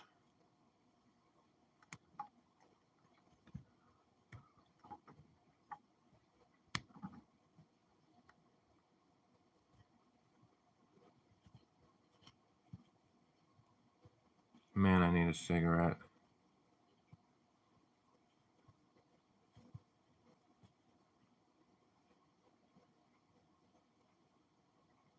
The new god, yeah. That's what I mean. It's so random. Or so it seems. Which makes me wonder where my content comes from. Because I've gotten some weird content. Like stuff I didn't remotely.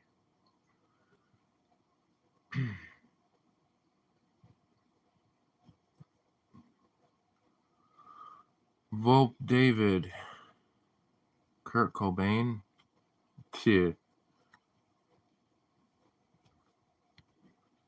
Good man. I was thinking that too. Thought he died. Allegedly. You don't need a cigarette. What do we need?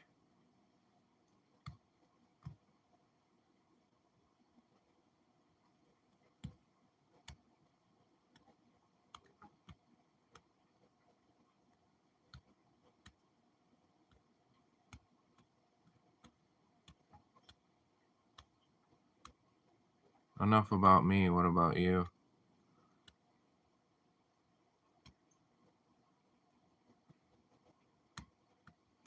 How was your day?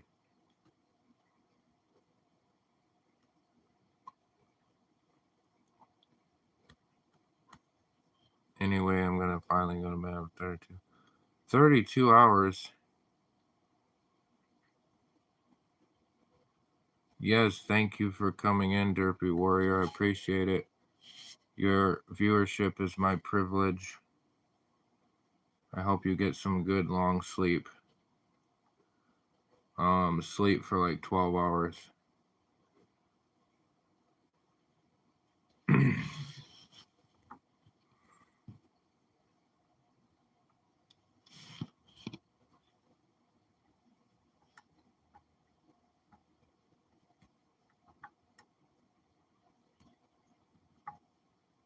I do follow spiritual wellness, health, poetry type videos.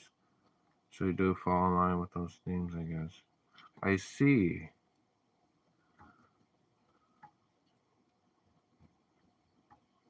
I mostly listen to music and watch the news on YouTube.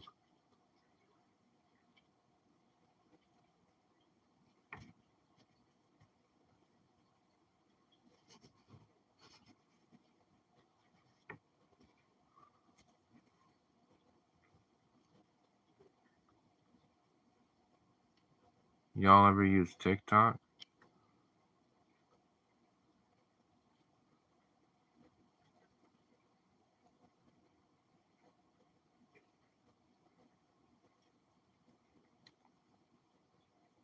What is your birthstone?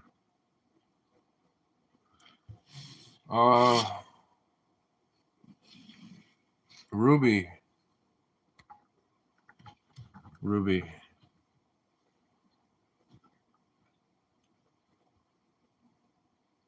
What about you? Wait, don't tell me.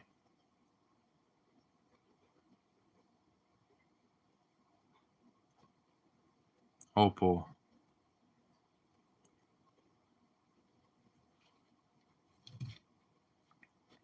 I told you I never use TikTok. Well, it's weird. TikTok is weird. Like my sister was talking it up so much. She was like, "Oh my god, promote your book on TikTok." See, there it is. And I was like, "Okay, sounds cool." So I opened a TikTok thing and it's not what I thought it was.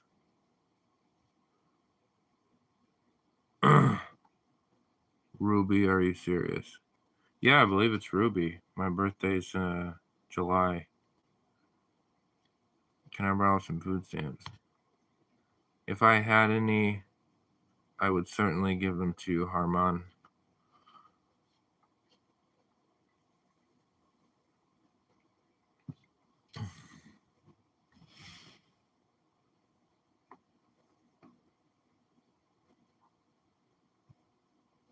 How did you know my stone is opal?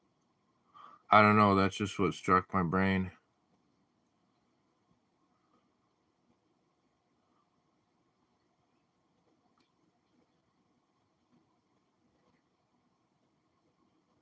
What's scary? You watching a scary movie?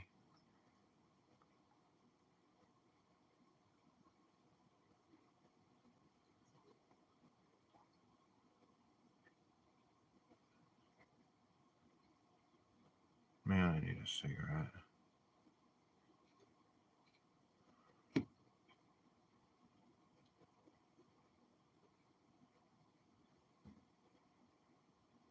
Oh, your stone is opal?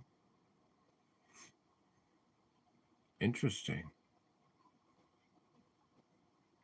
I just asked the Lord.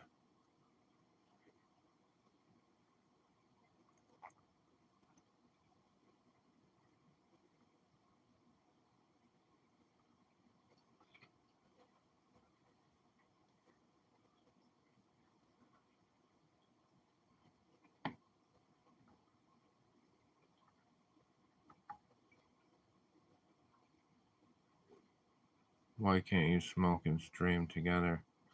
I can. It would just be outside. I have before. All I have is a candle out there.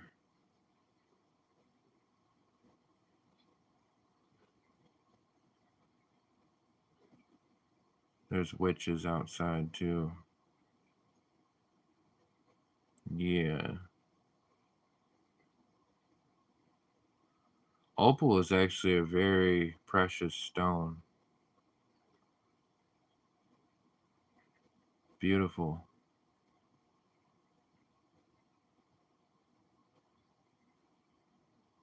Kind of jealous. Rubies aren't that rare.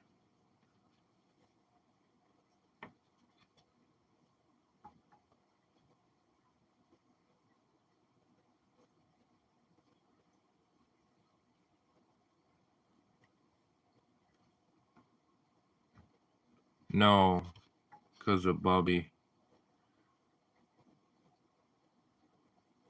I don't want him breathing in the smoke.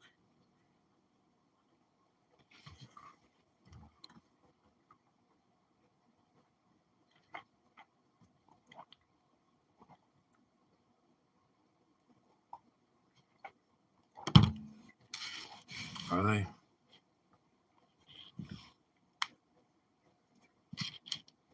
I think Ruby is a cute name.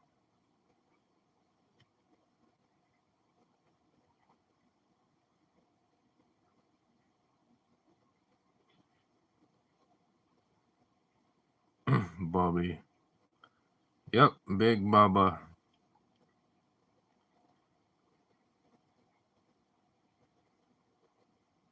He's laying down. Yeah, it's my rabbit. He's pretty chill.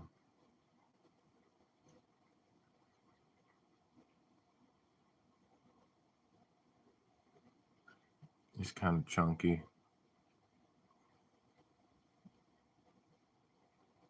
I mean, he's big. He's the size of a cat. Recha, how are you? What's up, bro? Is that how you say your name? Recha.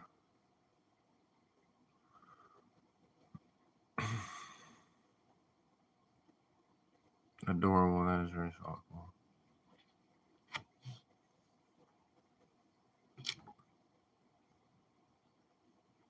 Yeah, he's all right. He doesn't say much.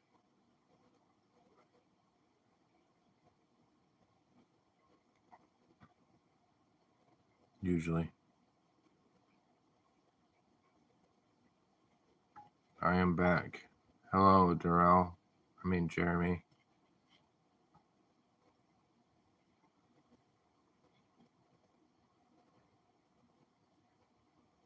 You look like Shawn Michaels from WWE.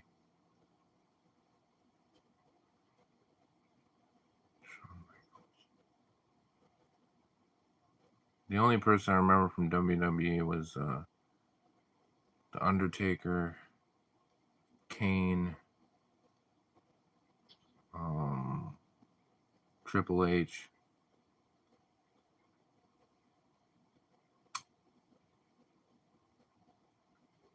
What was his name? The owner. McMahon.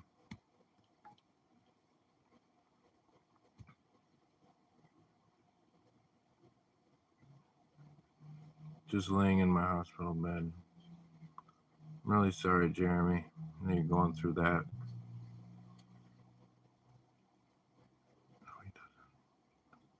John Cena.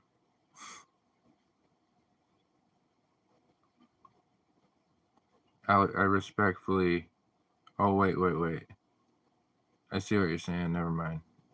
Hi, buddy. Please don't be mad at me. I'm not mad at you, Jeremy. Not remotely. Don't be mad at me.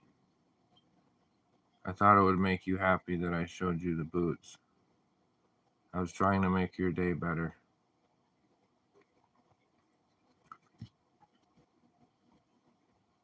John Cena. Yeah, John Cena, and then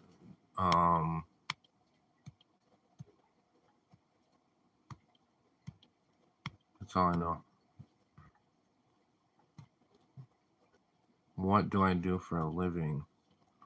I dig holes, build walls, patios.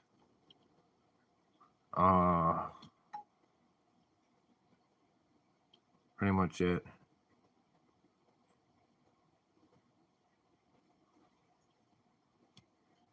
How do I get subscribed? How can I get subscribers? Rey Mysterio.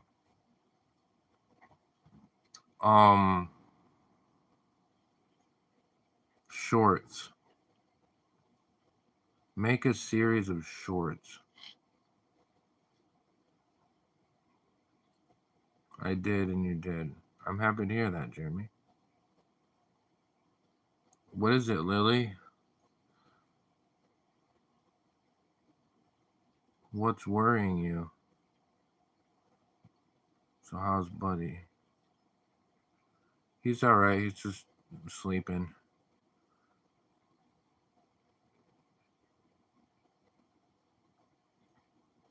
Edge, Roman Reigns, Goldberg. Stone Cold Steve Austin.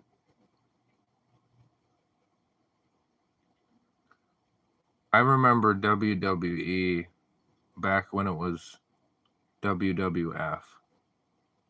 That's how old I am.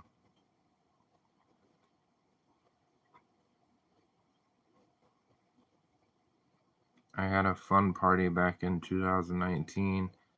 Lots of electronic music. That's sweet. WCW also.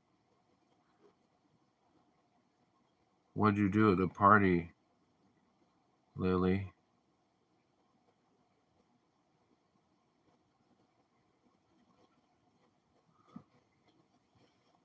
I'd show you, but my room or the studio situation room thing is a mess as fuck. So I'm embarrassed.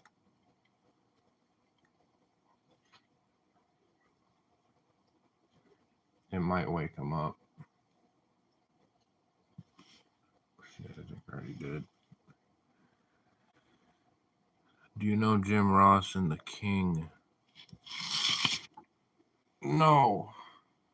The King sounds familiar.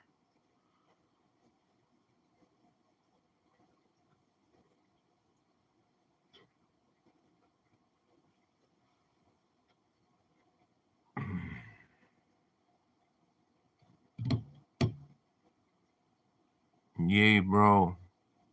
What's up, Pasha? How are you?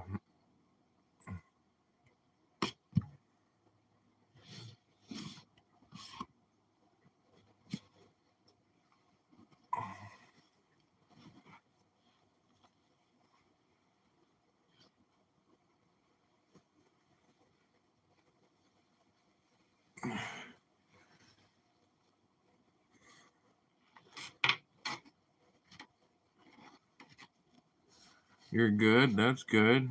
How was your day? It's okay. I'm just sitting here with you. There in WWE. Yeah, the King one sounded familiar. I remember watching that back in Texas in like 98. Damn. I was forced to watch it, but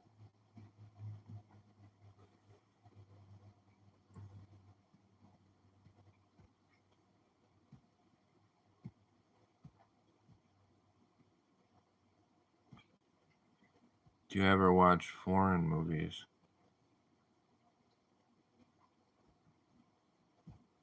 No. Are they good?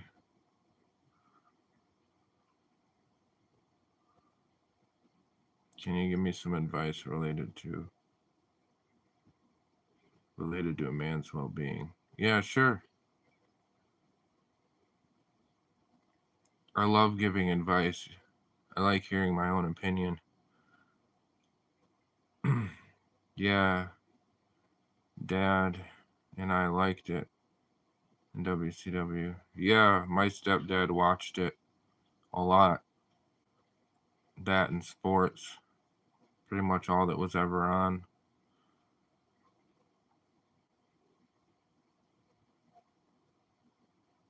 I thought The Undertaker was pretty badass.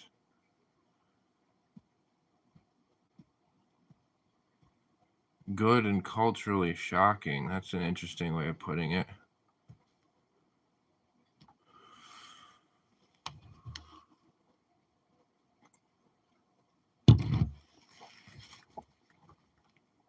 I remember one time I saw this movie on late night television.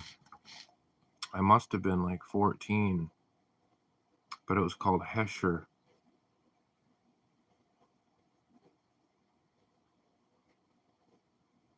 It was on Sundance. You know Sundance, the independent film people? It's called Hesher. And it had Natalie Portman, I think. The chick that played the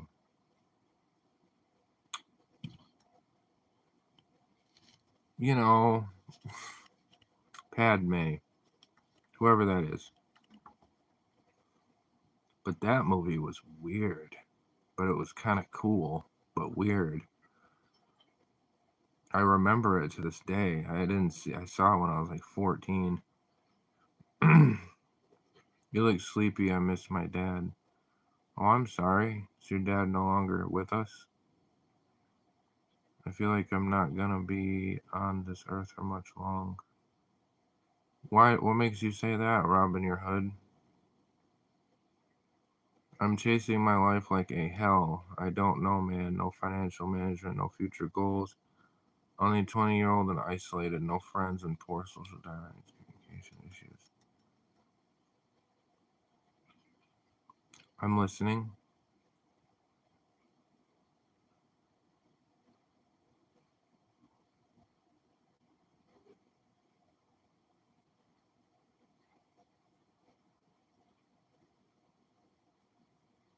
What do you mean by I'm chasing my life? Do you feel like your life is running away from you? Because truly your life is always by your side. And maybe the thing you're chasing that you think is your life isn't your life.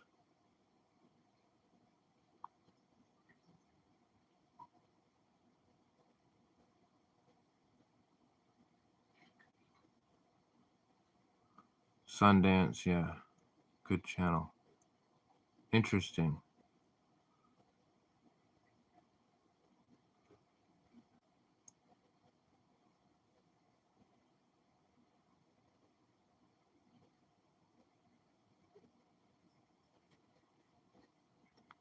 Well, 20 years old, I know there's a lot of pressures in every direction. You don't have to give a fuck about the things that you feel like you have to give a fuck about. The important things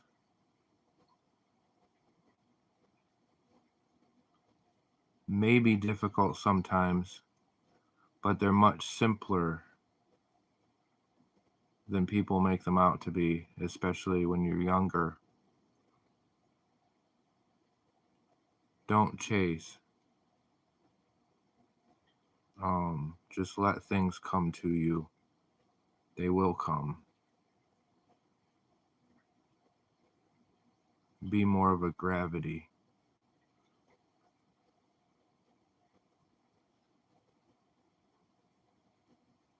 Yeah, like Robin's saying.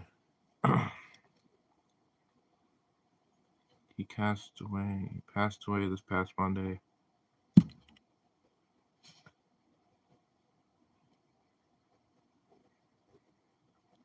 I'm sorry.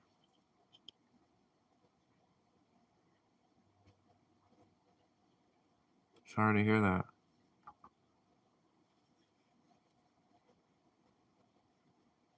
But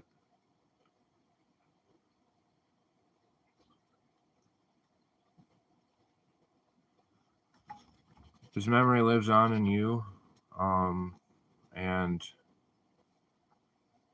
I don't know what you believe,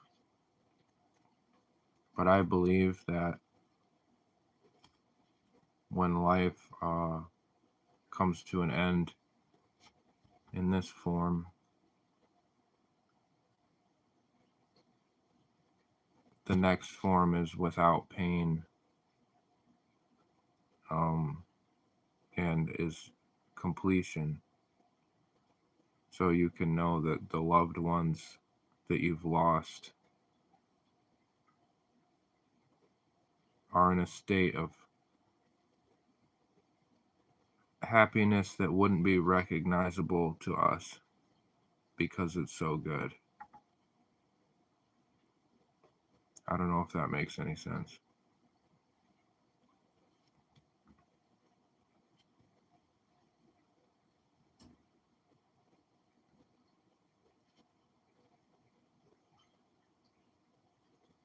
But I am sorry to hear, because I know that it's hard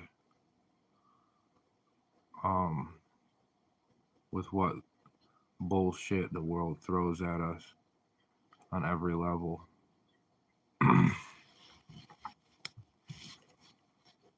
This is the trial.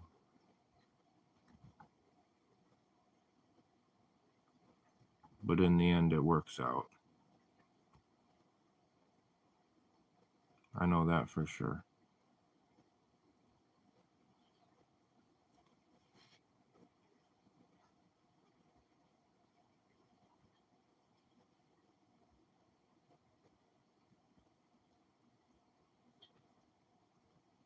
I'm 29 years old, man. I tried to be nice to everyone and do my best. I always helped other people and always been supportive for other people who needed help. But now, when I need help, there is nobody.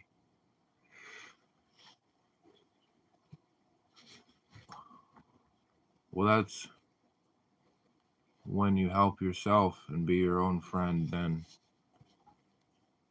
fuck them. If they don't want to be your friend, then be your own friend.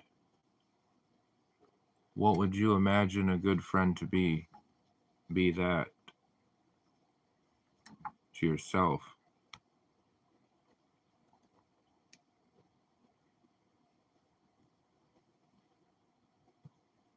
You're a really good person and a friend. Thank you, Jeremy. I appreciate it. So are you.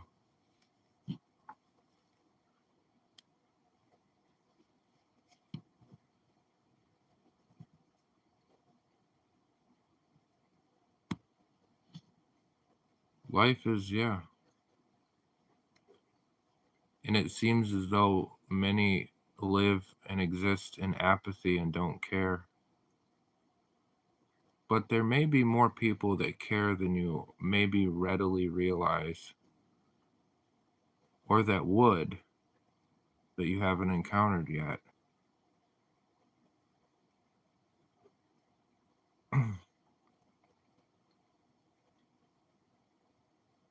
I had some of the good friends. That's good. I chase things all day long, every day.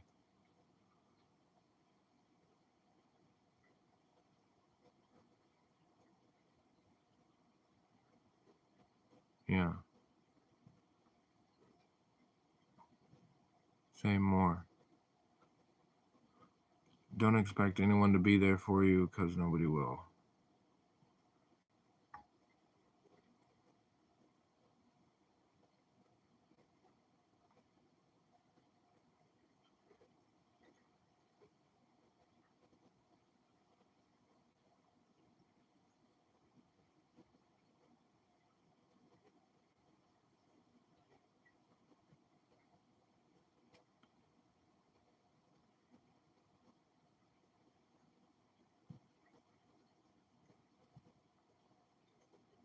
There are caring people out there.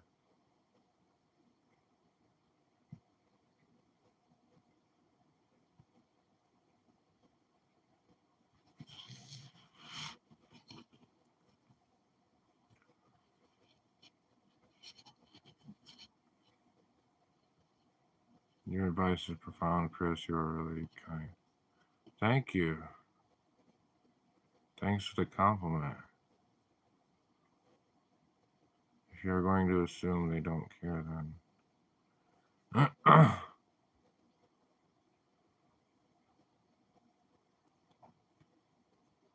It's a steady balance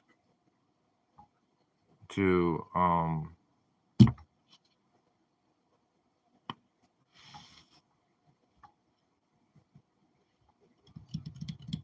seek validation and value from other people while trying to maintain an inner validation and value in yourself, to both be in need truly, but to act needless. I think there's a big cultural push for a kind of fake stoicism where people truly need or could use help but don't seek it because somehow that's seen as weak.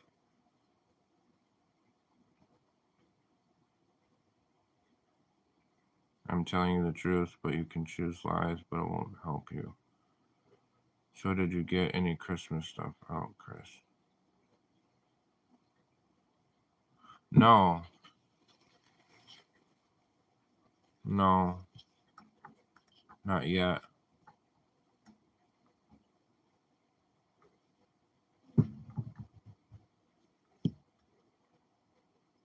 That fucking noise.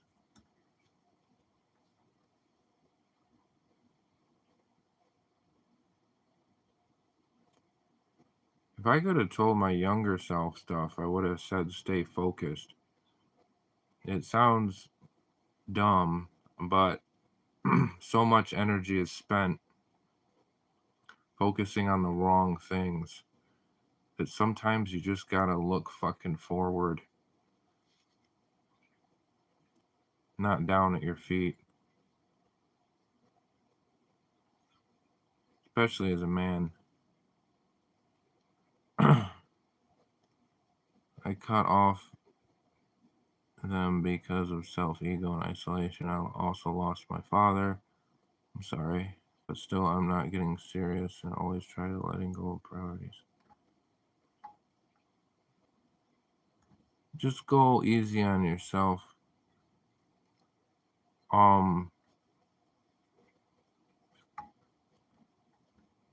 It seems like you have to try to control everything or feel like you're in constant need of having to perform. That's all bullshit. You don't always have to perform.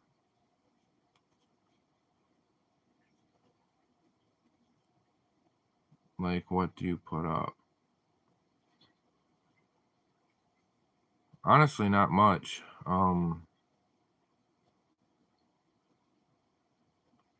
I like the idea of a small Christmas tree, like a Christmas shrub. I think that'd be kind of cool. Just to have like a small table with like a tree literally like this big. I don't know why. I find that kind of cool. What do you normally put up?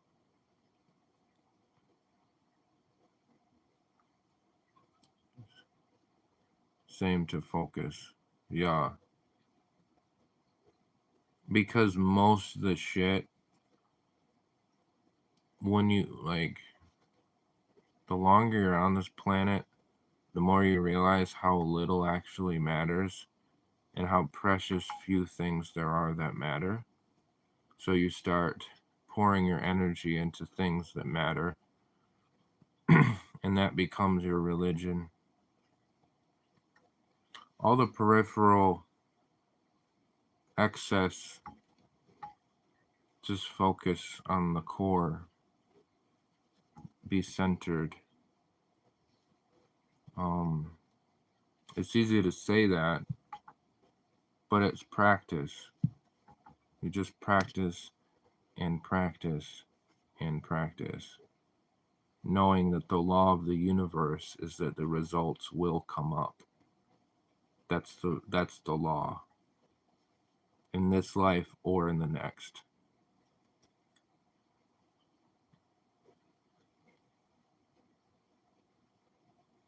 What do you get, buddy? I do a 7 foot tree.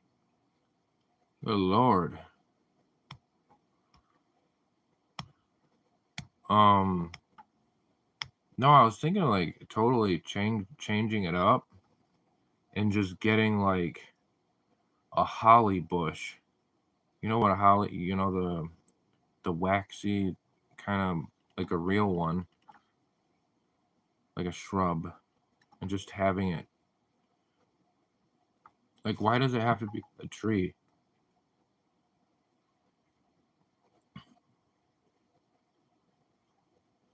What are you getting, buddy, for Christmas? Well, he ain't getting me shit. I usually get him like little treats, or he likes bananas. I didn't know that bunnies can eat bananas. They can. So I'll get him like a banana. Part of one. He can't have the whole fucking banana. It's way too much sugar. Very wise, Chris. Perhaps that should go into another one of your books. Well, to be honest with you, Chris, I'm pretty much repeating what's in Synesis.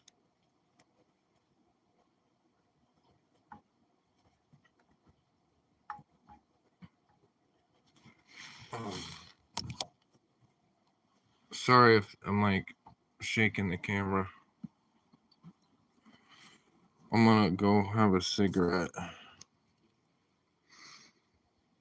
It might get dark. Fucking hell, man.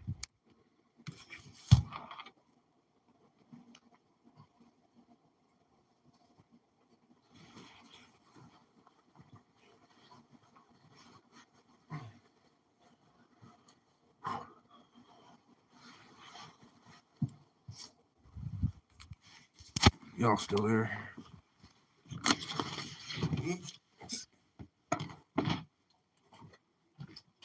Damn, hold on. This door is. It's like an obstacle course. Because Bubby keeps trying to open the door.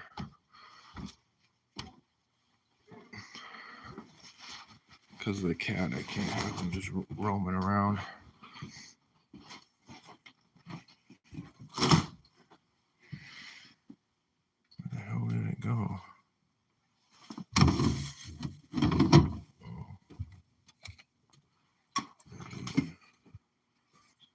Christmas pagan party.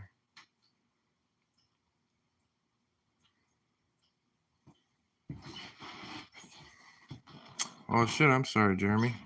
I didn't see that.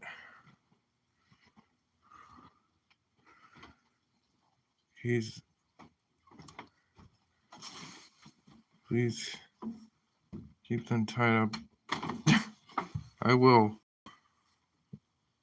When did you change? I think the stream paused for a bit. Come on, ATA. S'il vous plaît, ATA. I'm outside now. It's. Whoa, what the hell? 1 second. Let me light this candle.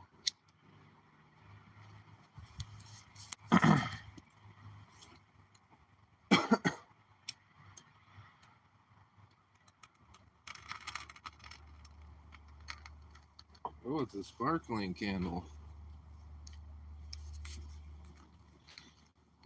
Is that better?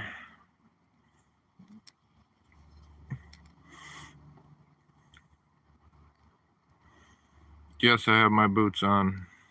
I don't know. This thing keeps going in and out.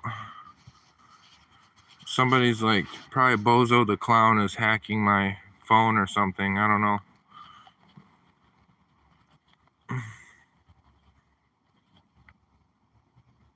Is it cold where you are? Yes. It's a little chilly. It's supposed to get really cold tomorrow. Supposed to get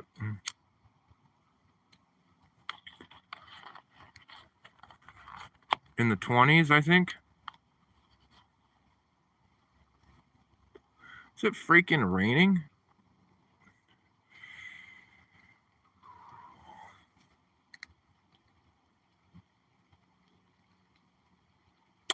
Fuck. I think it's raining.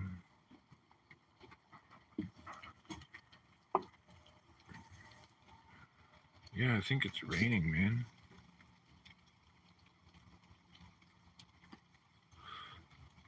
Yeah, I live in Michigan. I just saw a weather map too that showed an Arctic blast coming down from Canada over the weekend, and Michigan's like smack in the middle of it, of course.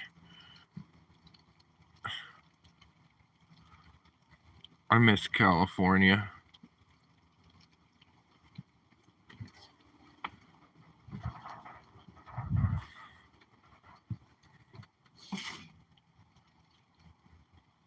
San Marcos.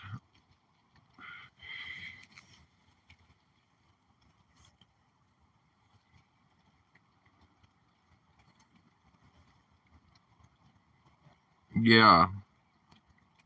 Michigan. It's basically a frozen swamp that thaws out for 5 months out of the year. And then winters are -10.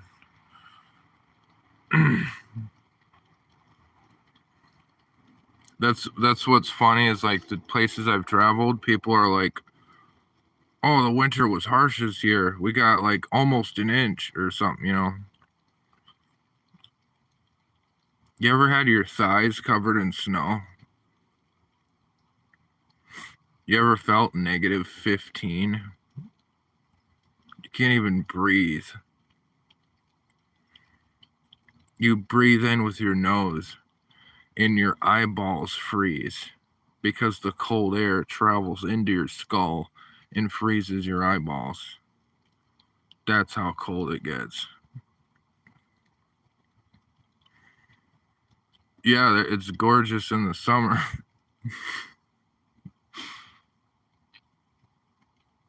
I don't mean to talk shit about Michigan, but damn.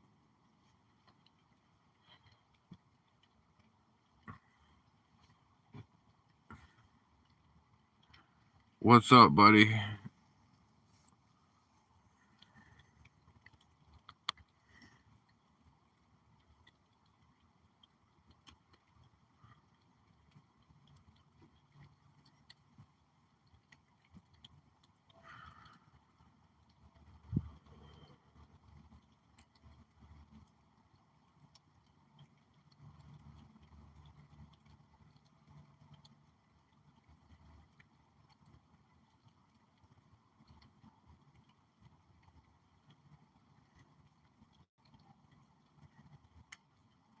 Yeah, they're tied up. I saw your last message.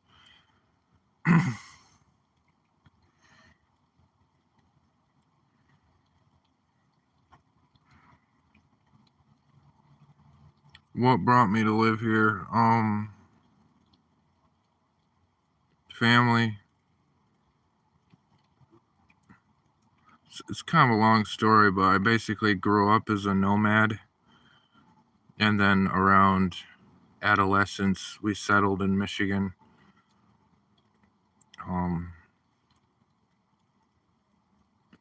Combination of divorce and military. What was your last comment, Pink Fur? Oh Lord. When did you change? Is that what you're talking about?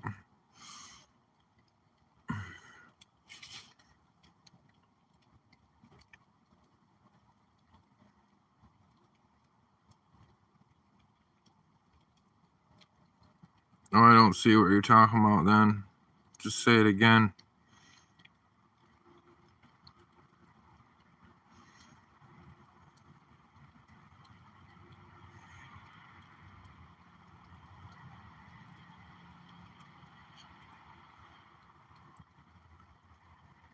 What's your last message? I'm curious.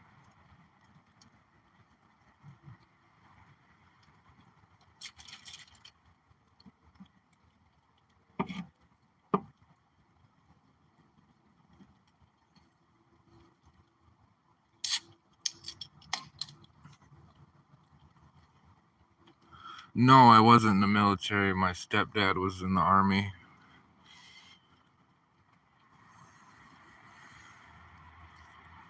I spent part of my childhood living on a base in Texas.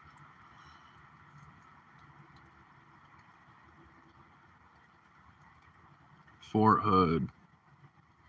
I still remember the tanks. It was only like a year.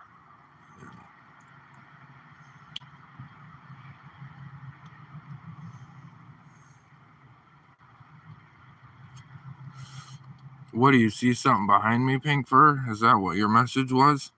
That you redacted?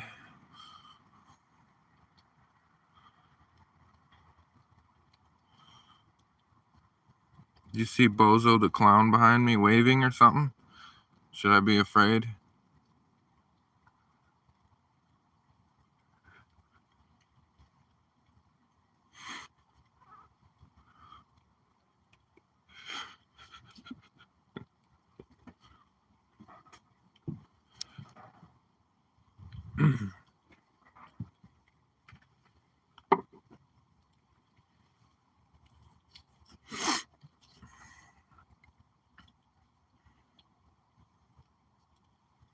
I actually don't mind clowns. I know a lot of people like hate clowns or have strong feelings or are scared. I don't mind clowns. Never have. Not sure why. They just don't bother me. I don't like zombies.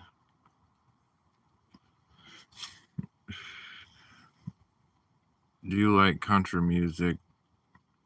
Like the Dark Ridge Boys and I like some country. Depends. I like older country. I like bluegrass. Like, I don't know the names of artists and stuff, but if you turned on some bluegrass, I could get down.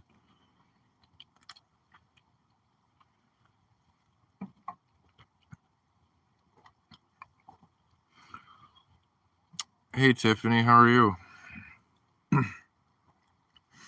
I'm outside standing in the rain under a dim lit candle in a haunted forest. George Jones. I don't think I've heard of George Jones.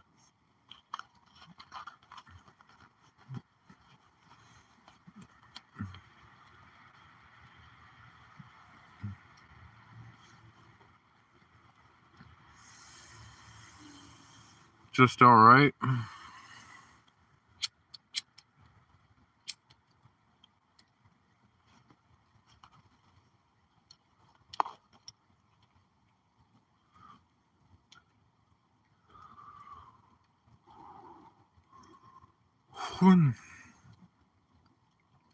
Yeah, it's a little nippy.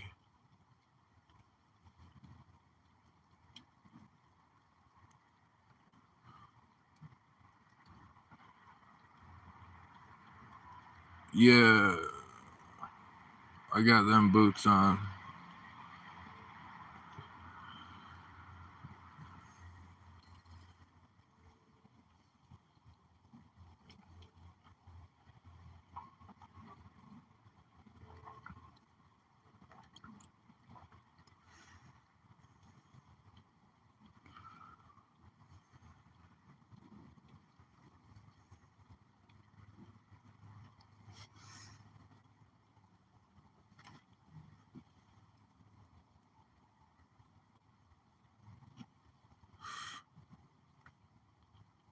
Feet warm.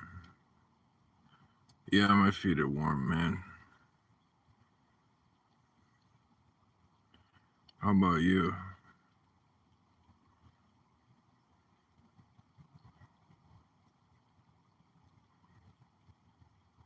Any weekend plans? No. Nobody cares about me. Not going anywhere.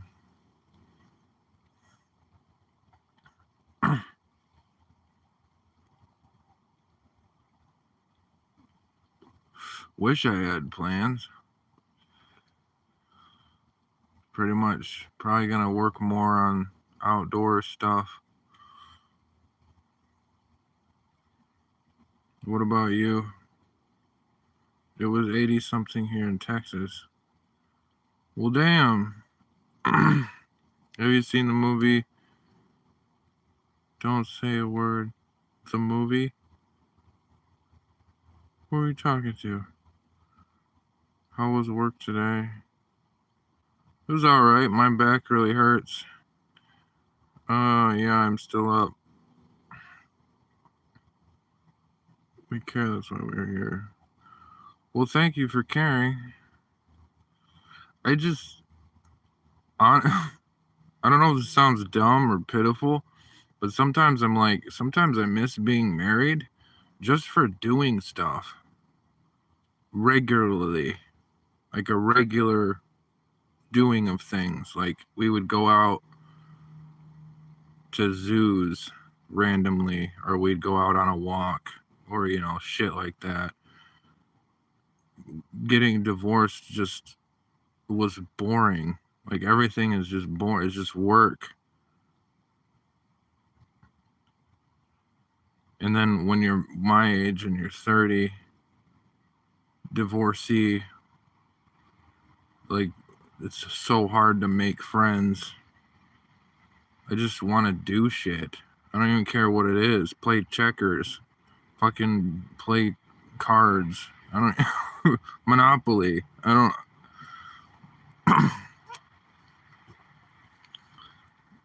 but the problem is, well, I won't. Oh, you care? Thank you. Sorry. What are you sorry about? Can I see Buddy when you go back in?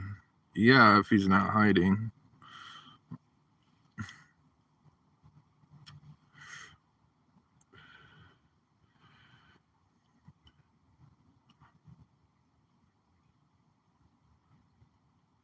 I guess you shouldn't be. Maybe I shouldn't have been so dependent on her to entertain myself,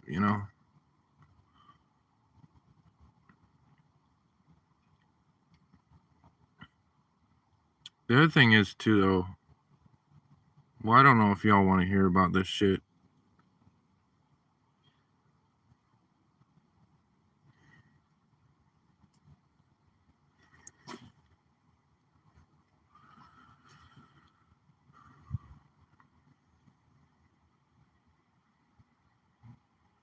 Like, there's somebody I know that I could call up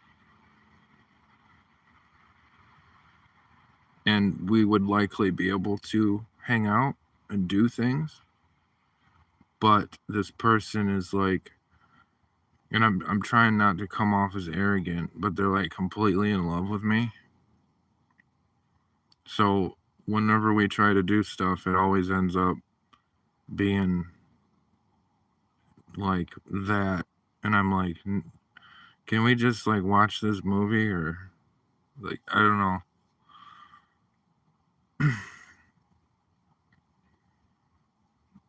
Monopoly the game just turned 100. Really? The lady who invented the game wanted to warn people about capitalism. Yeah. No shit.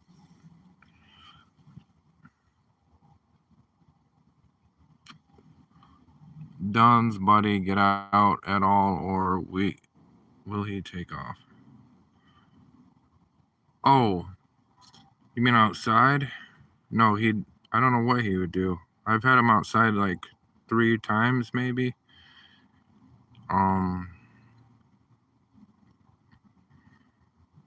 He'd probably run away. I don't know. You can talk. We share our stuff. Oh, spicy. I'd enjoy hanging out with you. I'm sure many others would as well. You're very interesting to it. Well, thank you. So are you. Chris, he is definitely someone who's in love with you and you are just sick of them. No, like, that's what I'm trying to say. Like, I'm not trying to be a dick. What I'm saying is, it's like, what it becomes every time is like,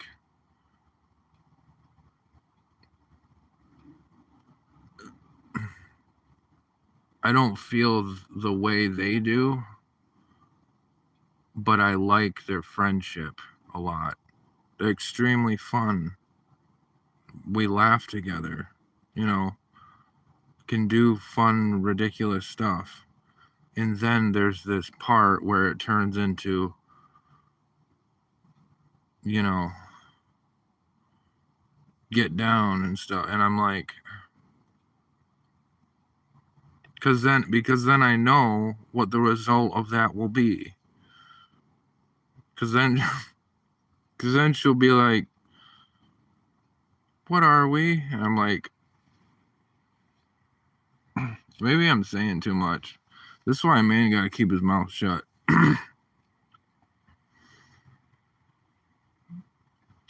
It can be challenging if someone's attractive toy with you that way.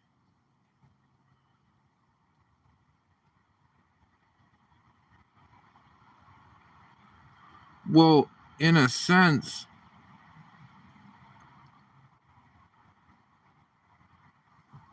that's what I mean. It's like, you'd have to know this person.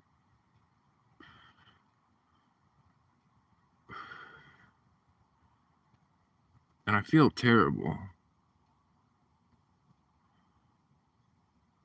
I almost want to be like, let's be friends. I'm not that. I'm nothing. You know, I'm not that great. Like,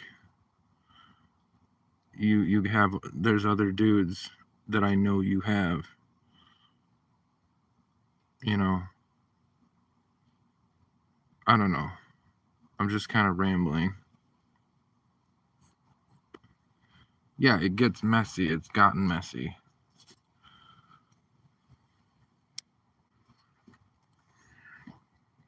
And then they get mad. And I'm like, what do you do about that? But then sometimes she was like, let's just be friends with benefit. Is that okay to say on this thing? And I'm like, no, I don't want to, because I know that'll hurt you. You see what I'm saying? Hey, what's up, Bella? It's going okay. I'm just sitting here smoking. How are you? But my point is that that's one of the only people that I know I could, like, they're a fun person. Great personality, like,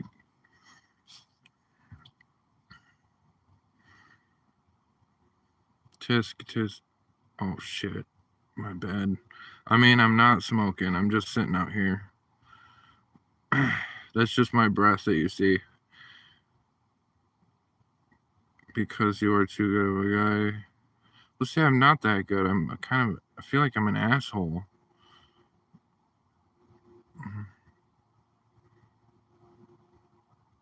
I thought you were quoting. Quoting what? You probably played them. No more cigarettes, sir.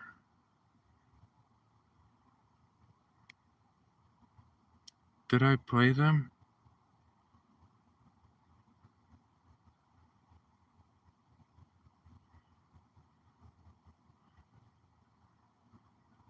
There's a history there.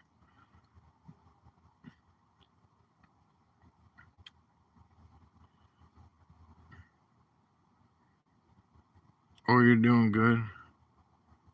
Most unclean.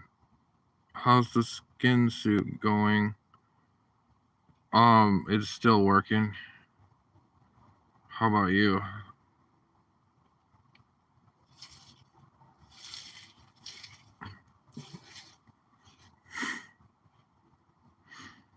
Played them and said it's not for me, lol. But see, Pink Fur, I know it sounds like that, but that's not what happened. Like, if anything,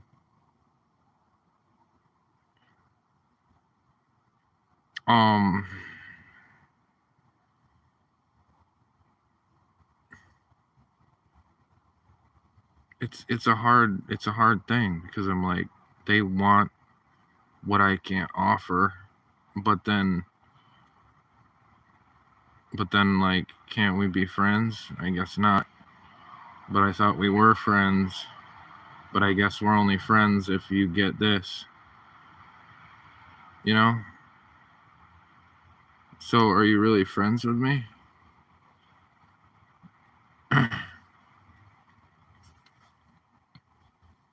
Driving home? Oh, you saw Beauty and the Beast? That's cool.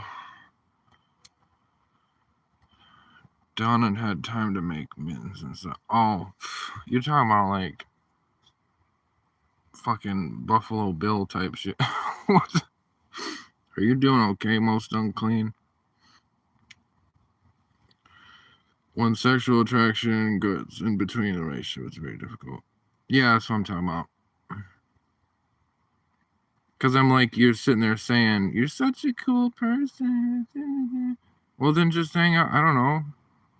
We'll see what happens. Or I already know what happens now. So just stop. Like, you don't need me. You know, I'm not that great.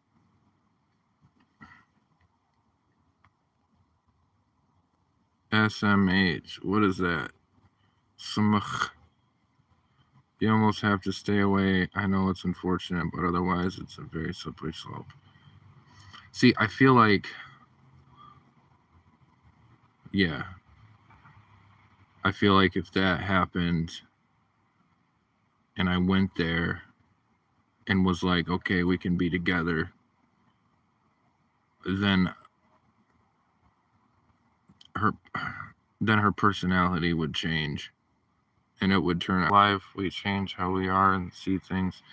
Yeah. How old are y'all in the chat? Shaking my head. You're my friend. You are a good friend. Thanks, Jeremy. You're a good friend too. Is what SMS? Oh, shaking my head. I'm sorry. I didn't mean to make you upset at me.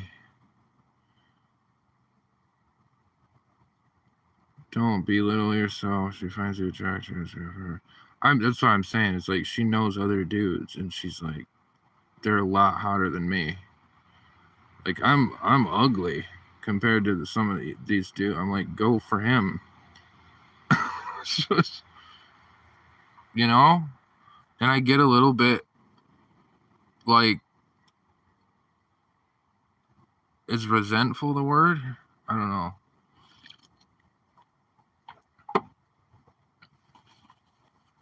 All I wanted to do was play Monopoly.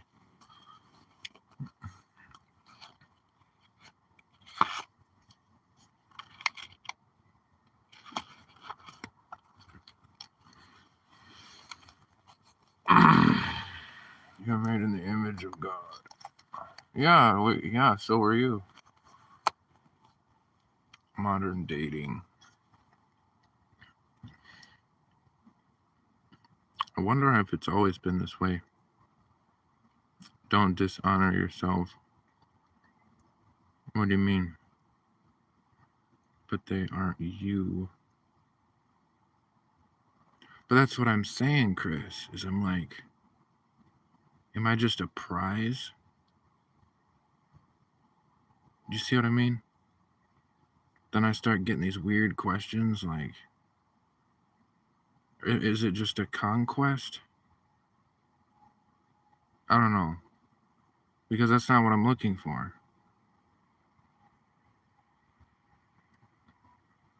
You called yourself ugly. I'm okay. I don't think I'm ugly, but I'm alright. Handsome, kind, funny. Thanks for saying all that. I appreciate it. That's not kind to yourself.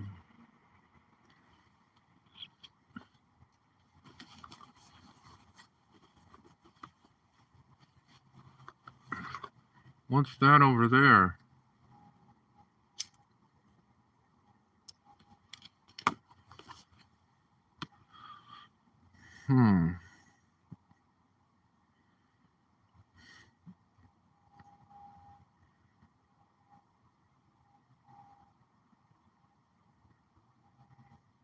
What? What you yelling about? You need a new pair of boots, Darrell?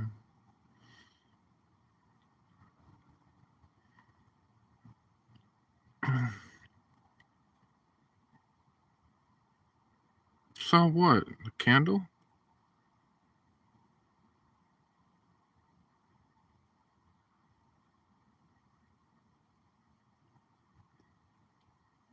Oh, do I need a new pair of boots?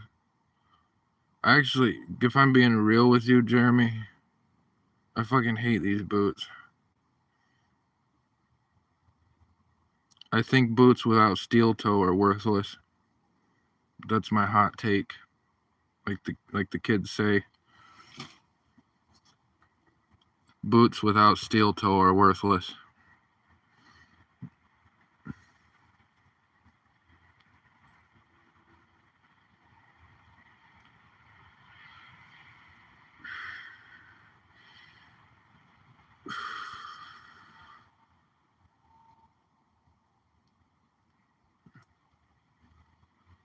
How did you meet this girl?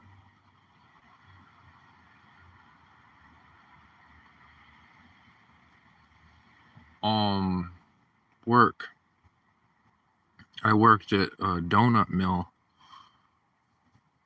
for like a year and a half. It's in my 20s.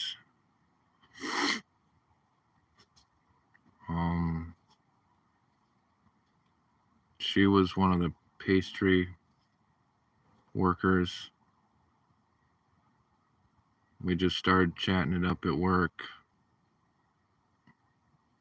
That's a whole story by itself.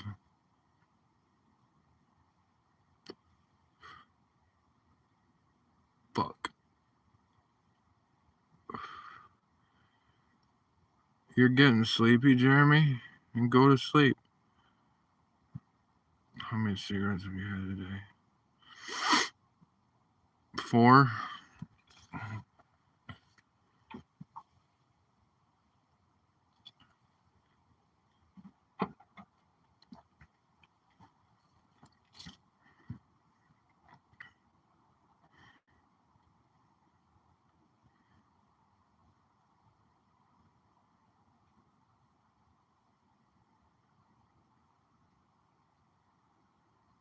Four is pretty good.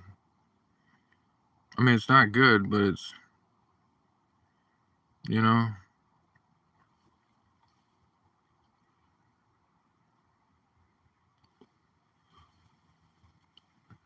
It's because I'm dealing with bullshit. Stresses me out. I want to stay up and hear my friend. That's really sweet, Jeremy. You know, I had a grandma, great grandma. She smoked Virginia Slims.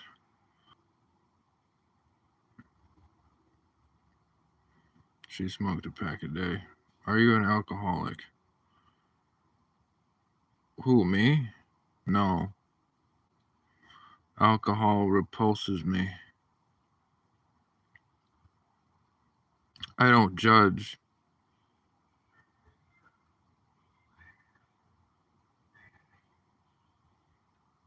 Y'all hear that?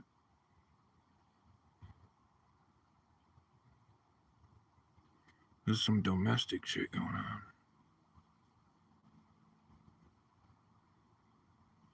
It's those crazy neighbors.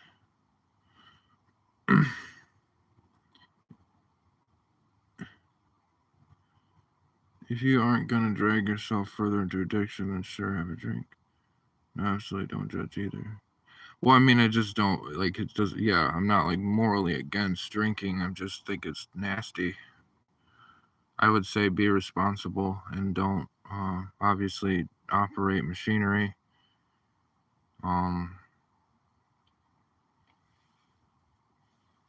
not like a Puritan or anything.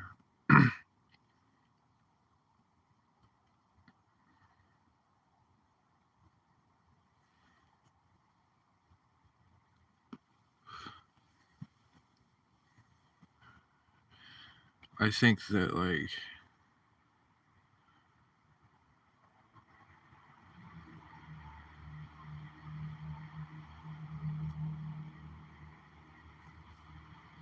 yeah, it's those crazy neighbors. It's like 9 or 10 people live in the same house, and they constantly scream at each other. One of them just got in their car and like was like wailing and drove off like at 70 miles an hour.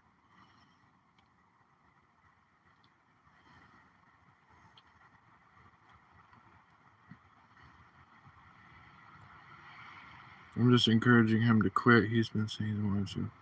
Thanks for the encouragement. Yeah.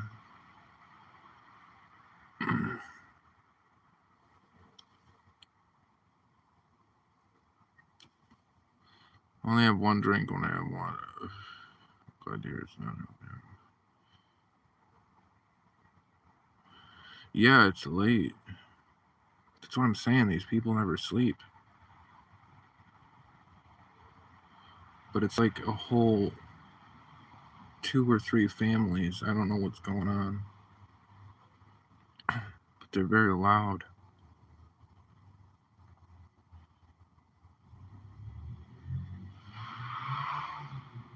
Did you hear that?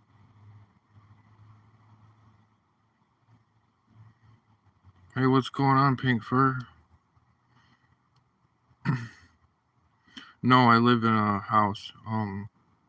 But it's on this really busy road. Like it's a weird country road type deal.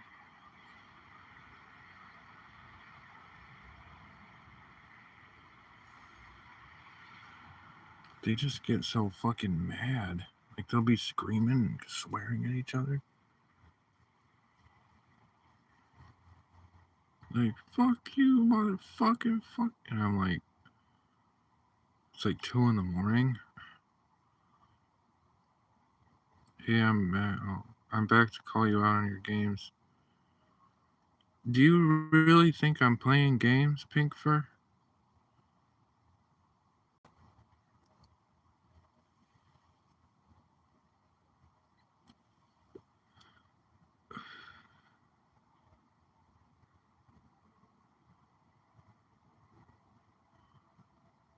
What the fuck is that? Oh. These neighbors got me paranoid.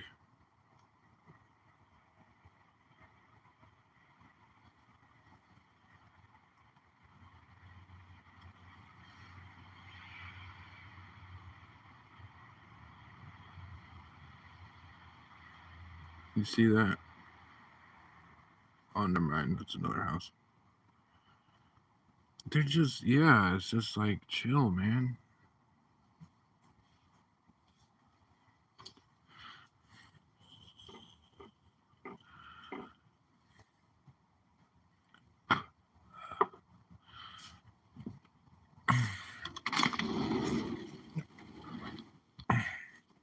Go back inside before I get fucking shrapnel from their fighting or something.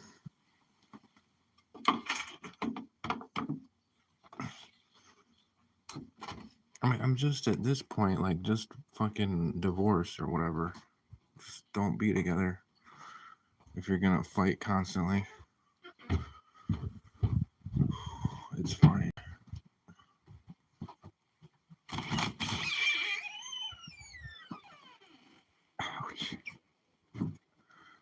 damn, my back hurts.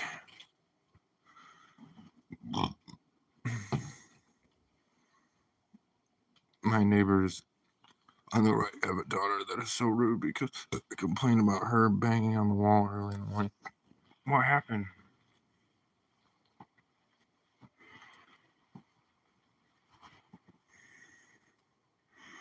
Were they rude to you?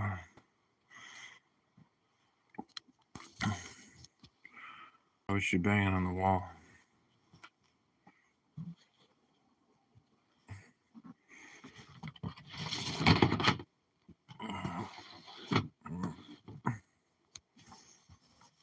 There's Bubby. Did you see Bubby?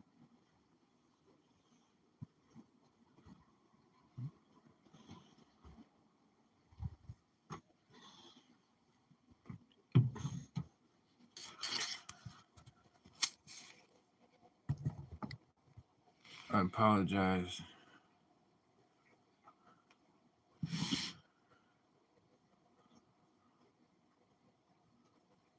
She just gives me dirty looks. Ooh.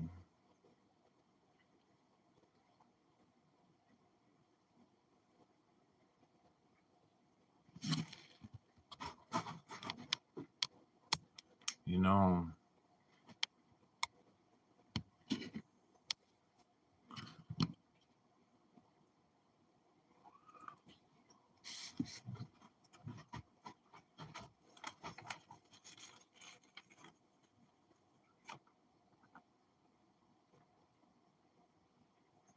Bubby.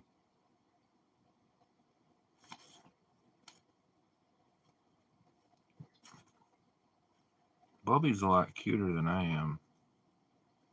Cute animals tend to go viral, don't they?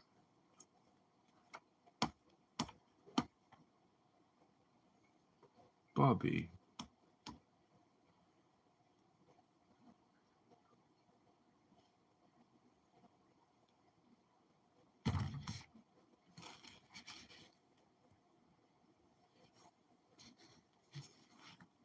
Yeah, but how would you kick that? It's not like he can read. What if Bubby just took a cute picture on Instagram with my book that happens to be sitting there?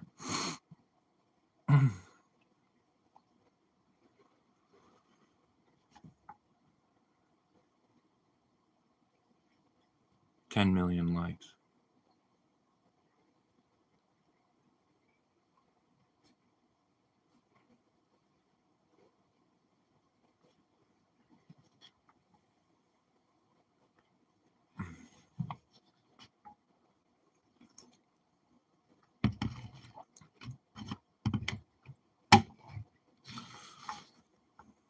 Bubby could pay our way, couldn't he?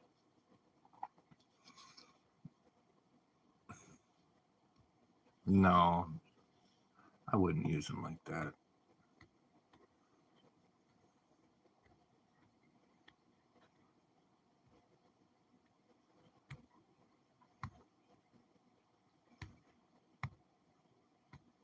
Or just for that. But it is an idea, isn't it?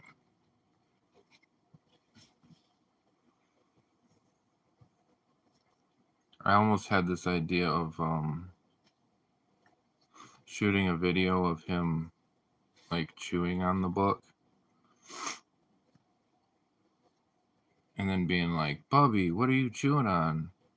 Like walk up, act all surprised, and then the book be like, oh, you're chewing on Prophet of God by Chris Cooper, available on Amazon in 3 formats.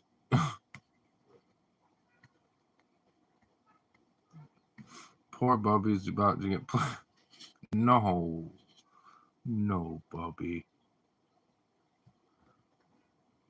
He's a good boy. He's been through everything with me, haven't you, Bubby? He doesn't care. He just cares about treats.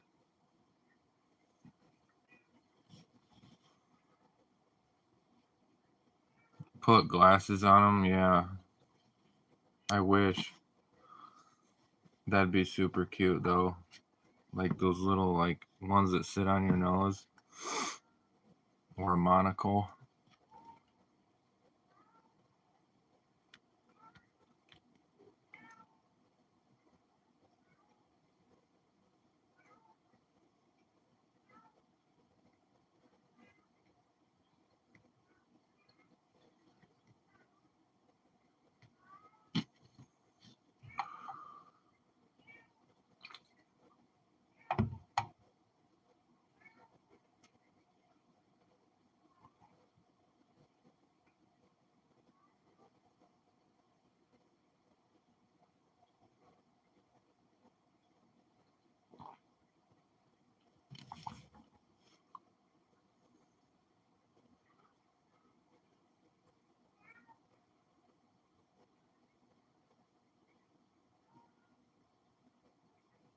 Yeah.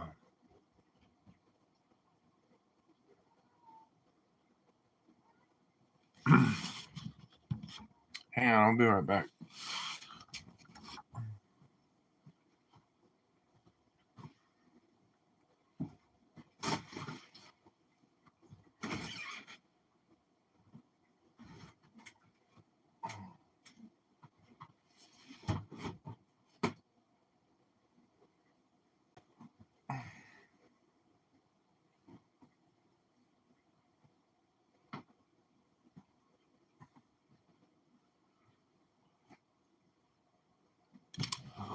Yeah, that's one of the cats.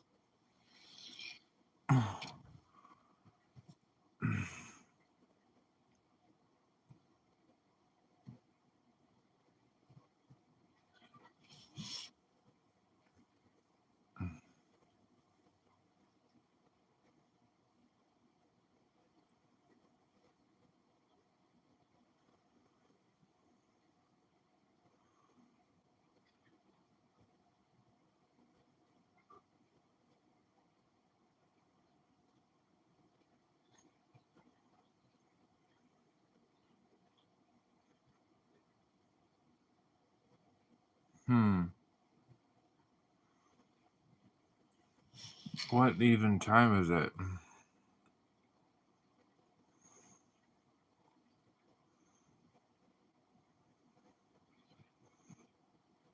Kaizo. What is that?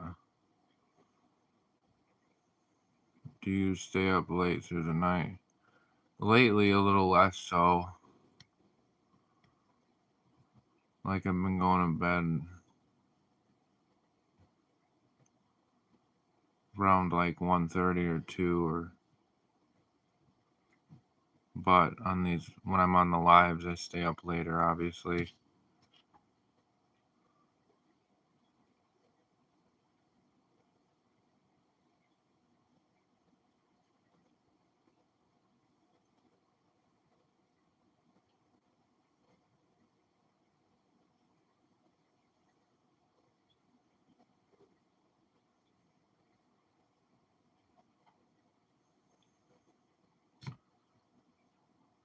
It's 9 p.m. there? Huh. California.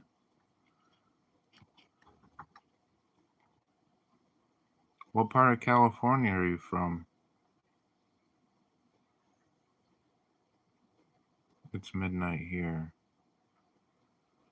Okay.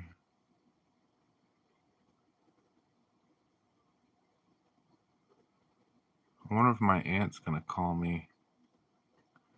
Because when she calls me, it's usually on a weekend and it's about 9 or 10 p.m. her time, which is California time. SoCal, yeah. I've never been to Northern California. I heard it's nice. I've just pretty much been around the San Marcos, San Diego. Went up the northernest I went was Anaheim.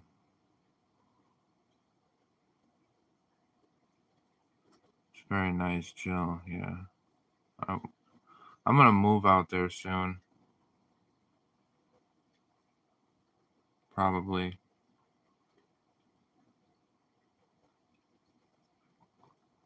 Probably stay at my aunt's a couple months. Get on my feet, all that. Find some landscaping work. Sell my book. I actually sent yeah, that's one thing about Bubby is I was trying to think of how to transport him.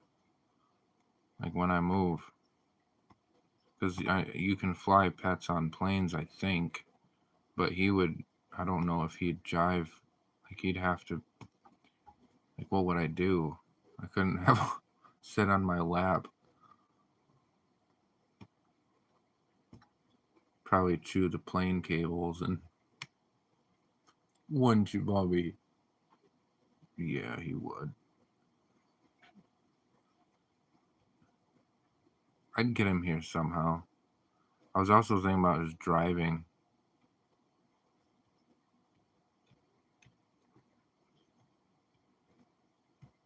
My aunt was saying something about like pet transportation. It's just with rabbits. Rabbits are very timid and scared, and him being on a plane might take him over the edge.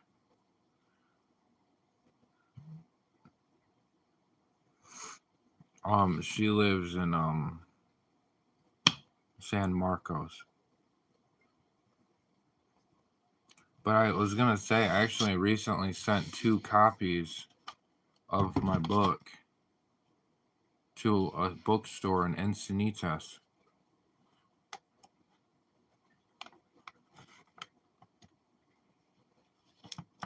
I hope that they got the copies.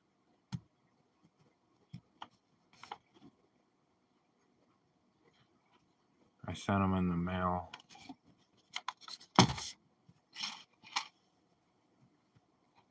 Have you ever been to Encinitas?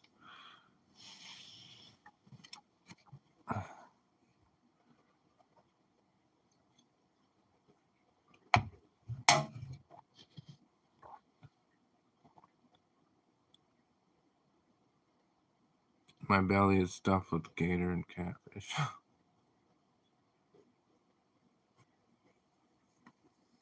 I thought that was illegal. You can hunt gator? Oh, you've been to Encinitas? I think that's a cool town.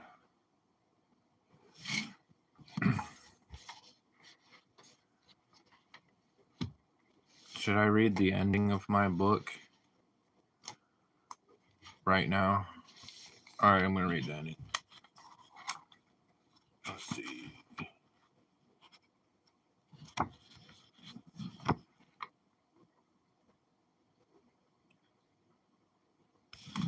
Oh,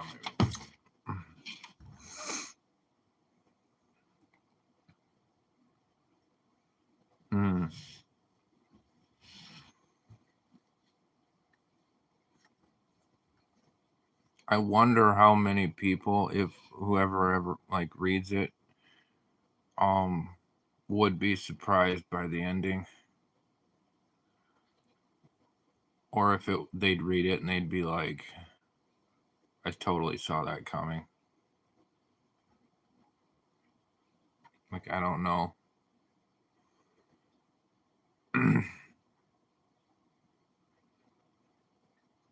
Oh, I'm so glad you asked.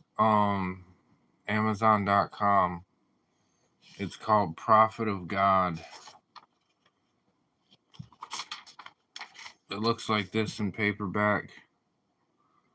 PROFIT, as in money. Amazon.com. Type it in, Prophet of God by Chris Cooper, and it should pop right up. I have a QR code if you need it. On my channel here, there's a bunch of videos pertaining to this book, talking about it. There should be a link. I can only see my channel from my end. So I don't know if it appears on your end, but let me know what you think. Um, yeah, it's a fiction novel based on a bunch of guys that go to work for this church, and the church winds up being not what it appears to be. And it's got like spiritual stuff in it.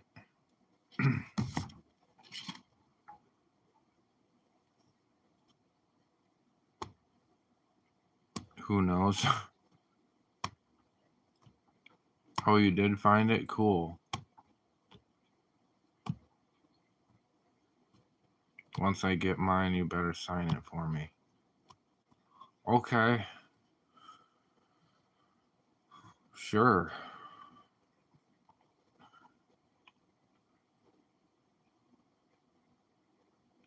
Wait, you ordered one?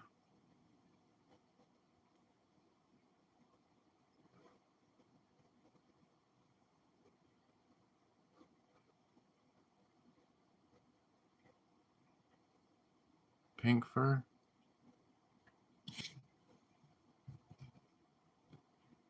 I'm reading Goliath's Curse right now, so I will order it to read when I finish my current book. Yeah, feel free. Let me know what you think. Any feedback to me is gold. Positive, negative, indifferent.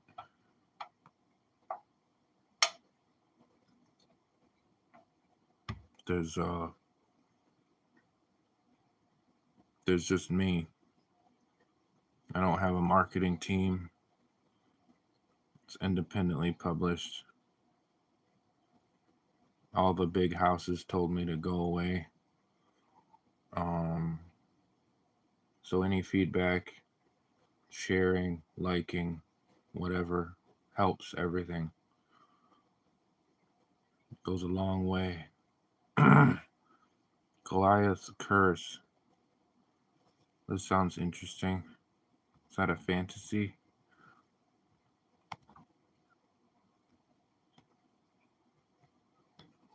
Oh, so if you're seeing the pink one, same exact story. Exact story. The only difference is in the back of the pink one, there's an additional like 10 pages, which is an appendix that includes kind of a teaser for a nonfiction book that I wrote called Sunesis. So, like, this copy I have is the regular without the appendix. That's the only difference. Otherwise, it's the same story, like the same fiction story.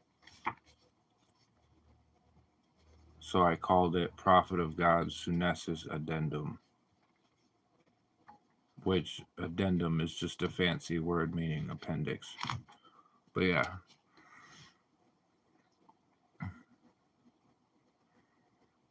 Bubby is head of the marketing team. Shit, he could be. Get those like miniature glasses at Hobby Lobby. Hook him up. He'd do those off so quick. But yeah, it's just me and Bubby. That's pretty much the only marketing power behind this endeavor.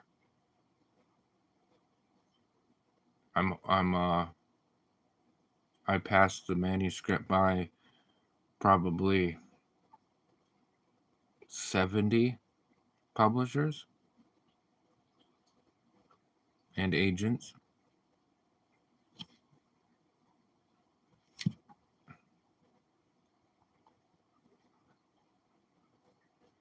So then I was like, okay, I tried the traditional thing.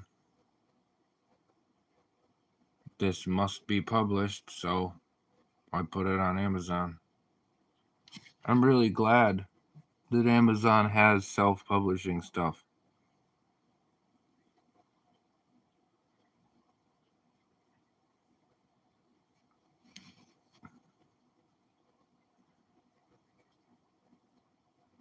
but this is what I came here for.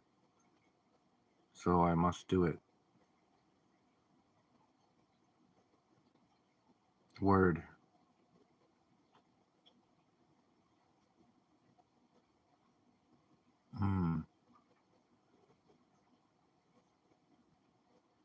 I like that emoji.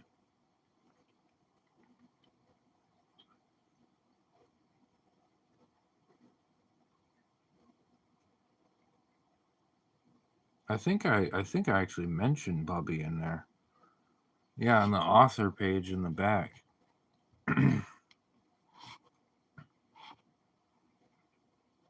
Yeah. So Bubby's real name originally was John Adams. Did I ever mention that?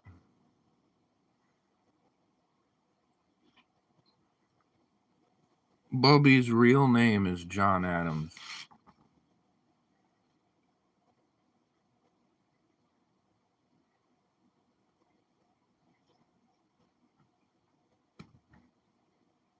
Like the president.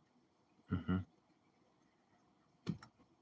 The reason is when my ex-wife and I got him, we were watching the series on HBO, John Adams, and we thought he kind of looked like the president, and we couldn't think of a name, so we called him John Adams.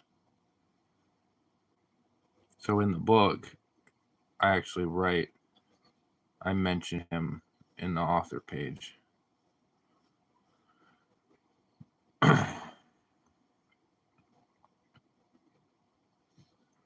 Yeah, we thought the resemblance was uncanny.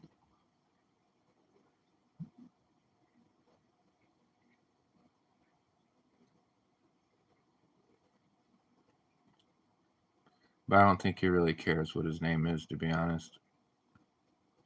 He doesn't listen to me anyway, even though he can hear very well, which is hilarious. That means he's just ignoring me.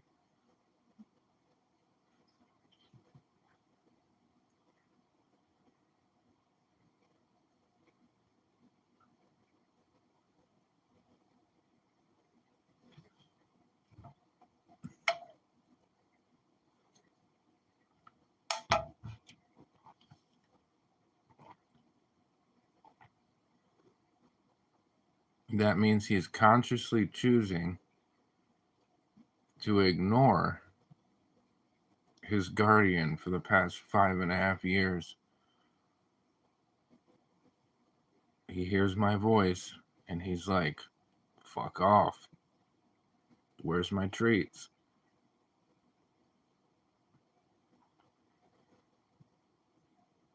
Right. This is our relationship.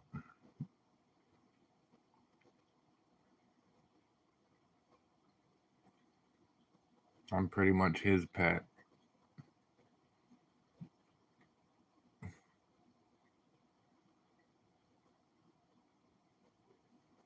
What's the deal with the hidden six? Oh my god, I'm so glad you mentioned that.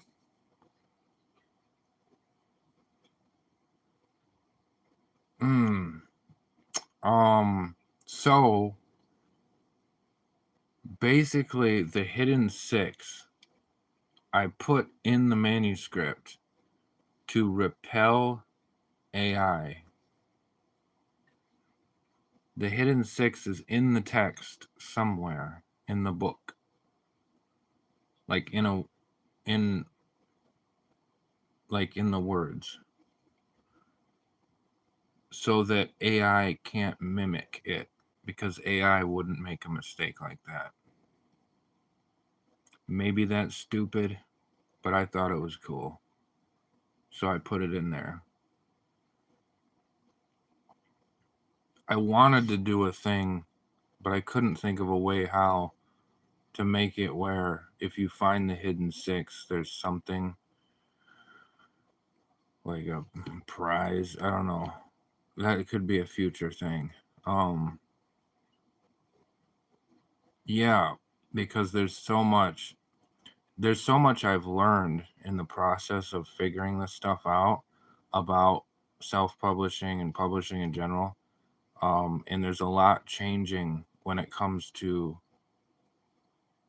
this whole creative process across the board, not just with writing, but with art. I'm sure you know about this. AI is out of control in a lot of ways. And there's actually people out there that all they'll do is go into ChatGPT or an AI tool, and they'll type in a prompt for a book, and it'll churn out 10 different books instantly with perfect grammar, perfect everything, because the computer wouldn't make mistakes. And then they'll just sell each one of those in a list for like 99 cents a piece, real cheap. And they'll just market that as if they wrote it. In fact, Amazon makes you pledge that nothing in it is AI. Nothing is.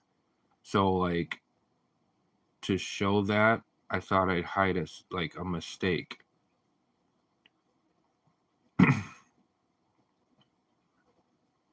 Plus, I don't know if you've ever heard of hidden Mickeys. Do you know about that whole thing? I played around with it, and it is crazy what it can do. Yeah, it's developing. Um, but I figured the logic behind it is that, yeah, without over explaining it, basically it's a purposeful mistake.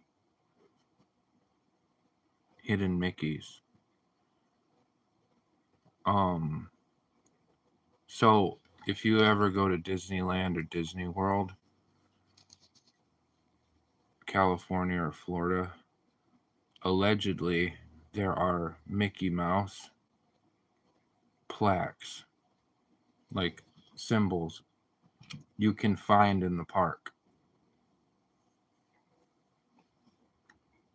I've never found one myself, but that kind of gave me the idea of the hidden six, was that it would be like a hidden Mickey in the text. I don't know. That's where I got the idea from, too. Please don't sue me, Disney.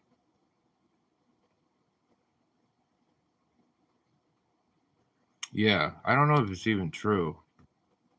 Because I've been to Disneyland probably 4 times, and I went to Disney World twice. And I looked. I was thinking booze.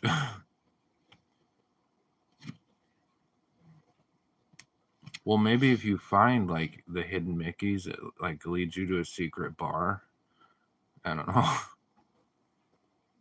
There is that Club 33 thing, but I don't know if that's a rumor.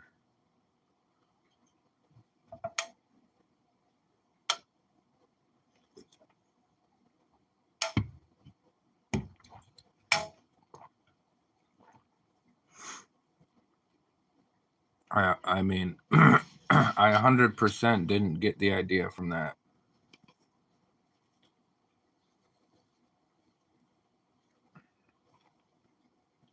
Had to get away from spoilers. I didn't spoil anything. Like Vegas and the hidden bars. Is that a thing?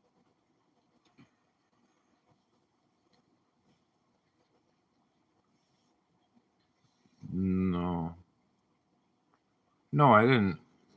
I'm not saying where the 6 is, but you'll know when you see it if you look. I'm so happy you asked about it.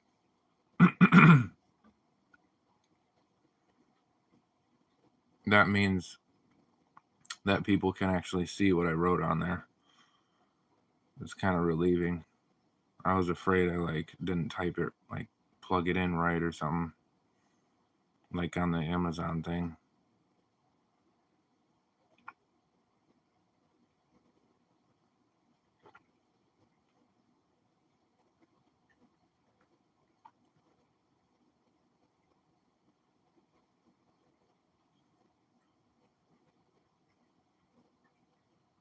Holy shit, we've been on here 3 hours and 20 minutes. I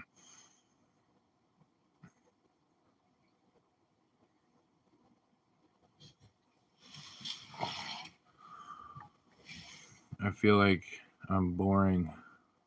There's probably dudes on lives like playing guitar and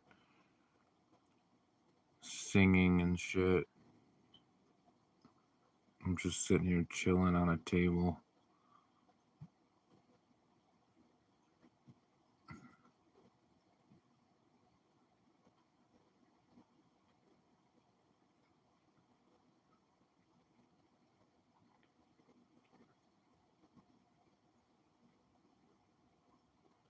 The hidden bars in Vegas are called speakeasies.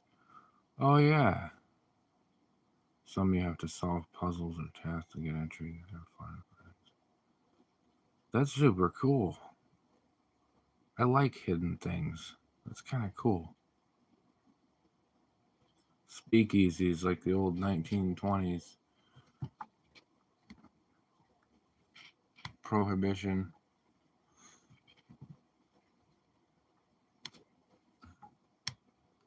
There was a rumor that in Disney, there's a club called Club 33 that if you find the right place, you can get access to it. I don't know what the club is, but supposedly it's by the Haunted Mansion. But that's just what I heard.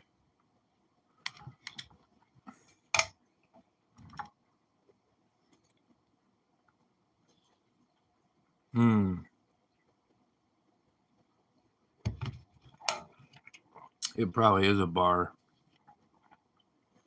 for all the adults to be like. Of course, Disney is a really ageless place. That's what I think is so cool about it.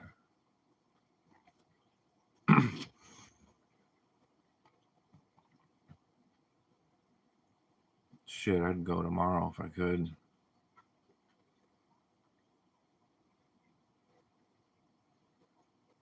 I actually met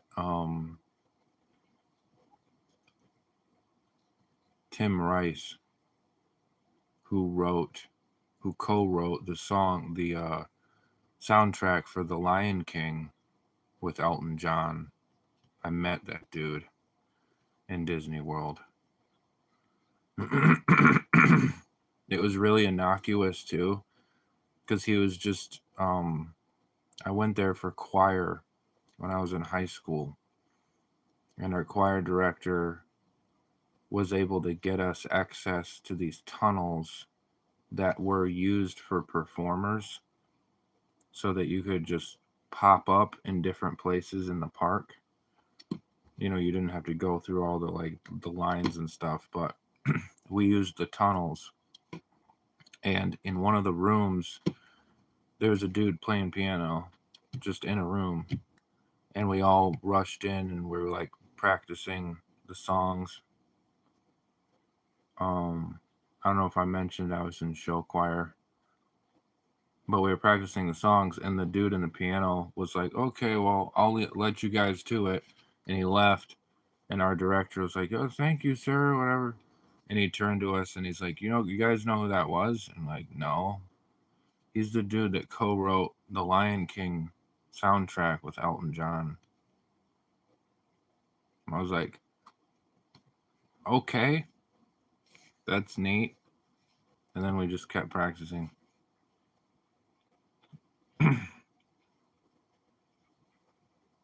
I did notice. I notice every single person that comes in and out of here, Tiffany.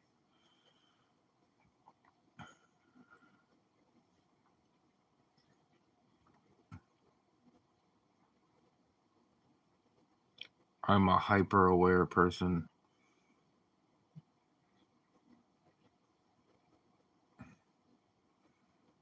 The tunnels are cool. The Club 33 has an initial fee of $65,000 and an annual fee of $25,000 inclusive members only. Interesting.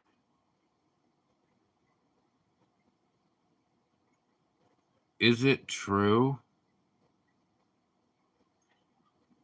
that the reason it's Club 33 is because Disney was a Mason?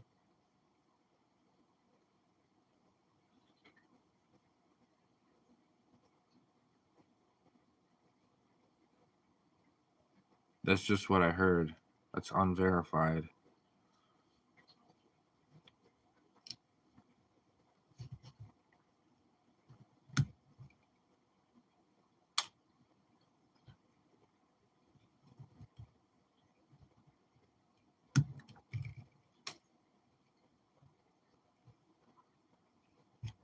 Where'd you go, Tiffany?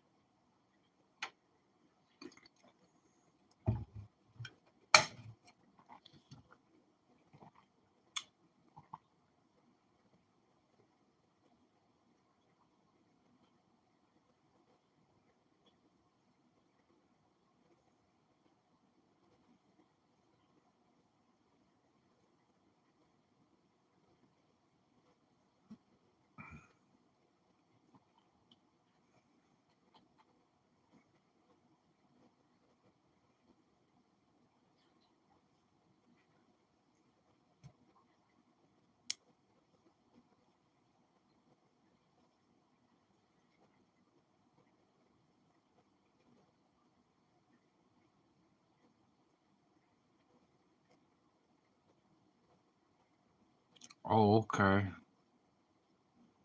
It's really sweet.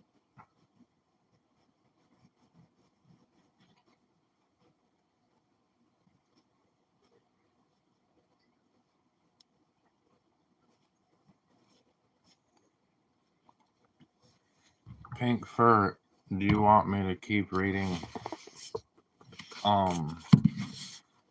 this gay romance fiction?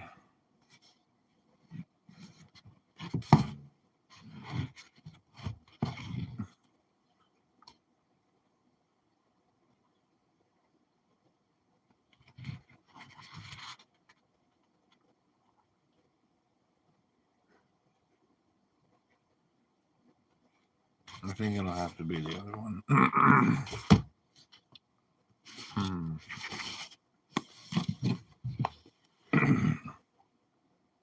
Oops, not that part. You're still here, Jeremy? Where did Pink Fur go?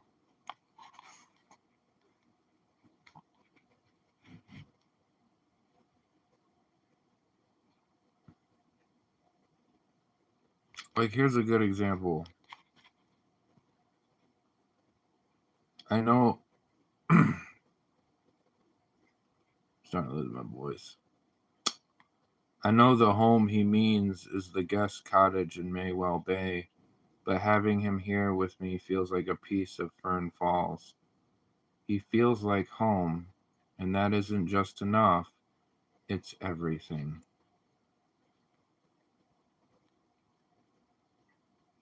That's really sweet.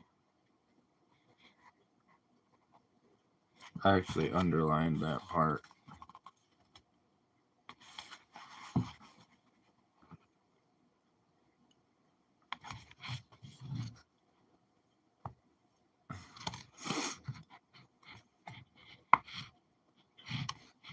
Freaking eyes hurt.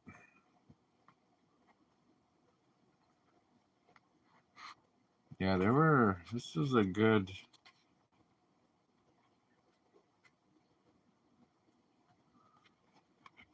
Sounds like something that all people want to feel. Yeah.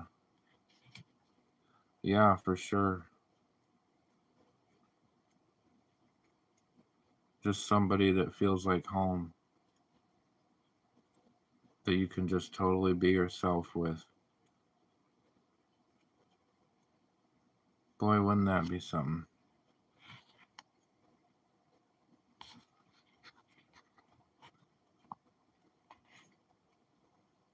Don't have to worry about putting up masks or holding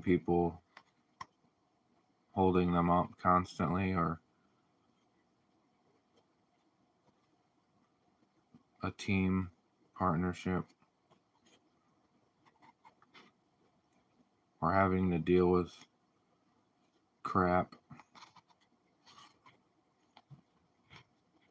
that's not necessary.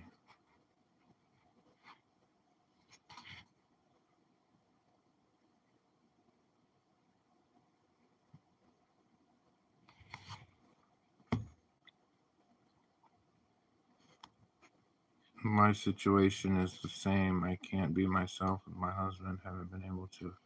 Yeah, that's what you were saying the other night.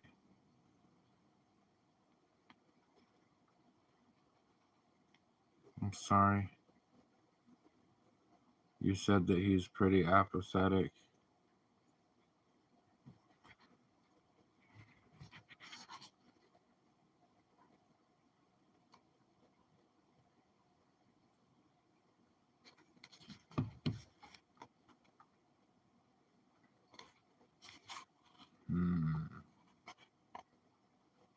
While Mom waved a bundle of herbs and smoke formed trails in the air like sheer ribbons, Grandma held my face in her hands and said, "Listen here, sweet child.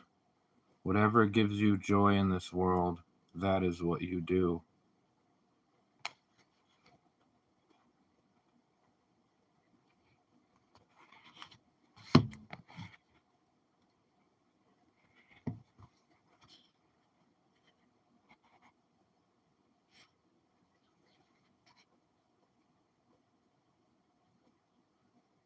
Yeah, it's been more worse lately. I'm sorry.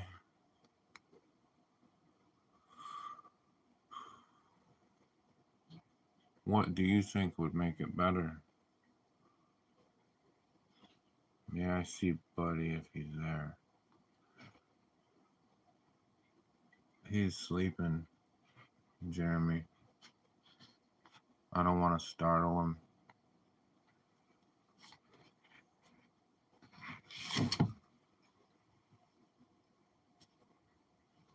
Yeah, he's sleeping.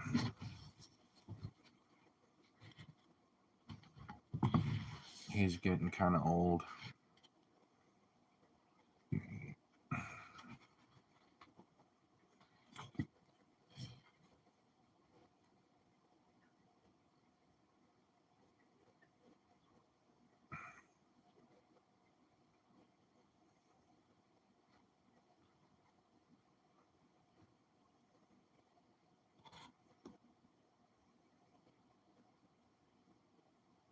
While talking would, but when I do, I get turned around.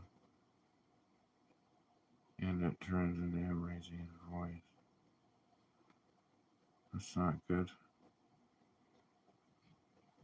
It's no reason to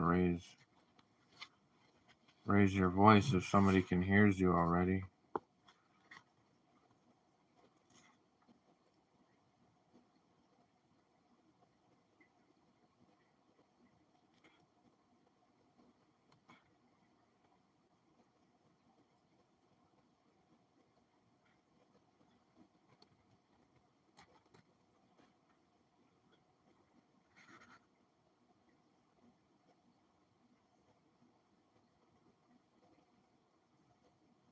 Hmm.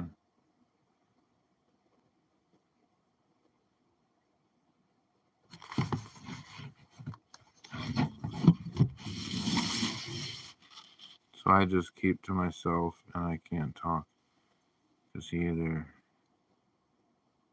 Because he cuts me off or makes it seem like he knows better.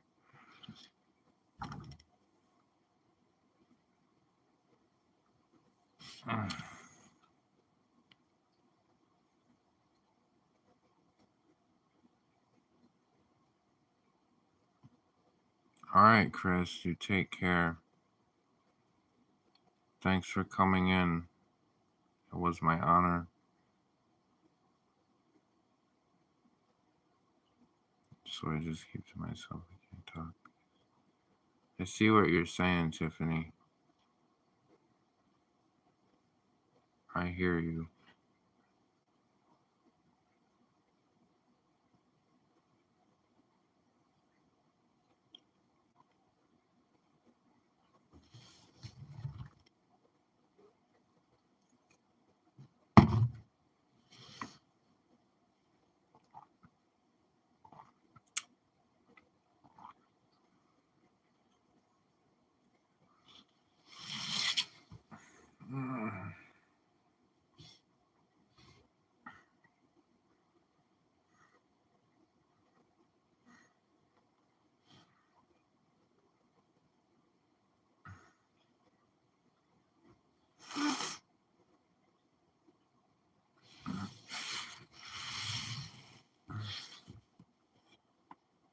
I'll change the subject. Sorry.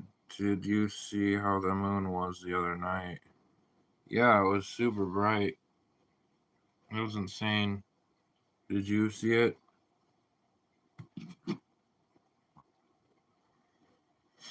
Hello from Glasgow, Scotland. Hope yous all are well. Hello, Steph. How are you? Welcome. Was your moon bright in Glasgow?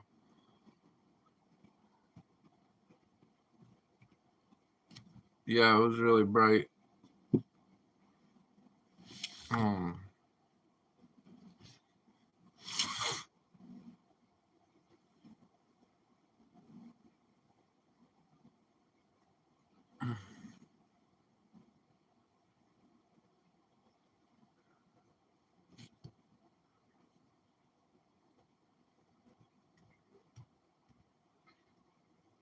do you like to read, Steph?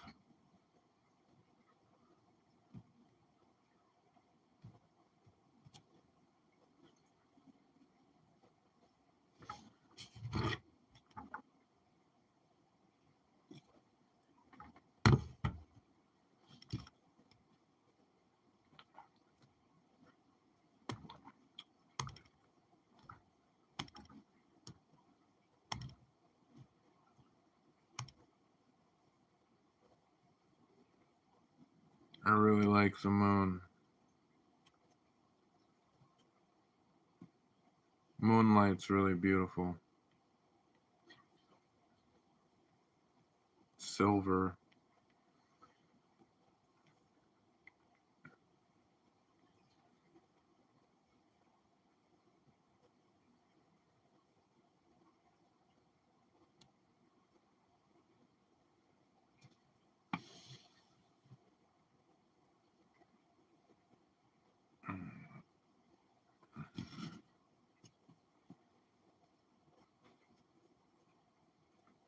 Damn, my neck.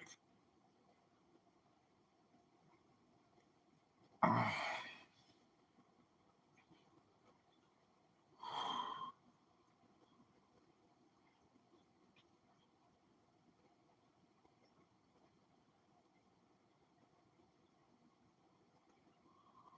What's everybody up to? Are you sleeping?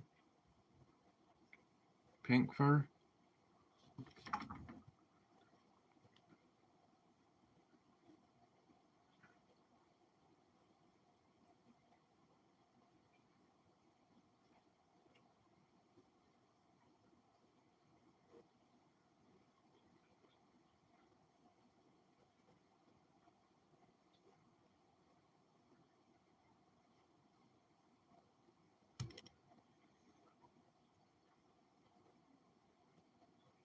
I don't know what to do.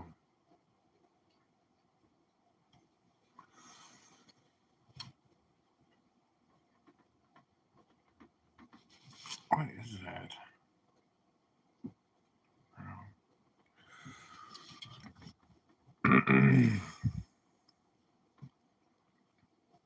I think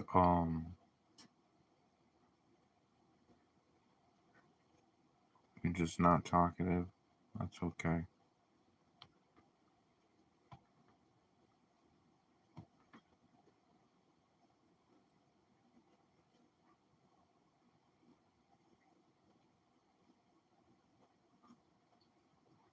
think I'm gonna get off of here and check on TikTok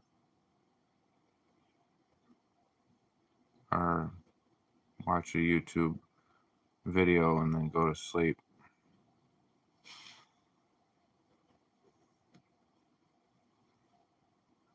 But I hope y'all have a good night, whoever's watching. Thanks for coming in. Maybe I'll see you tomorrow or Sunday.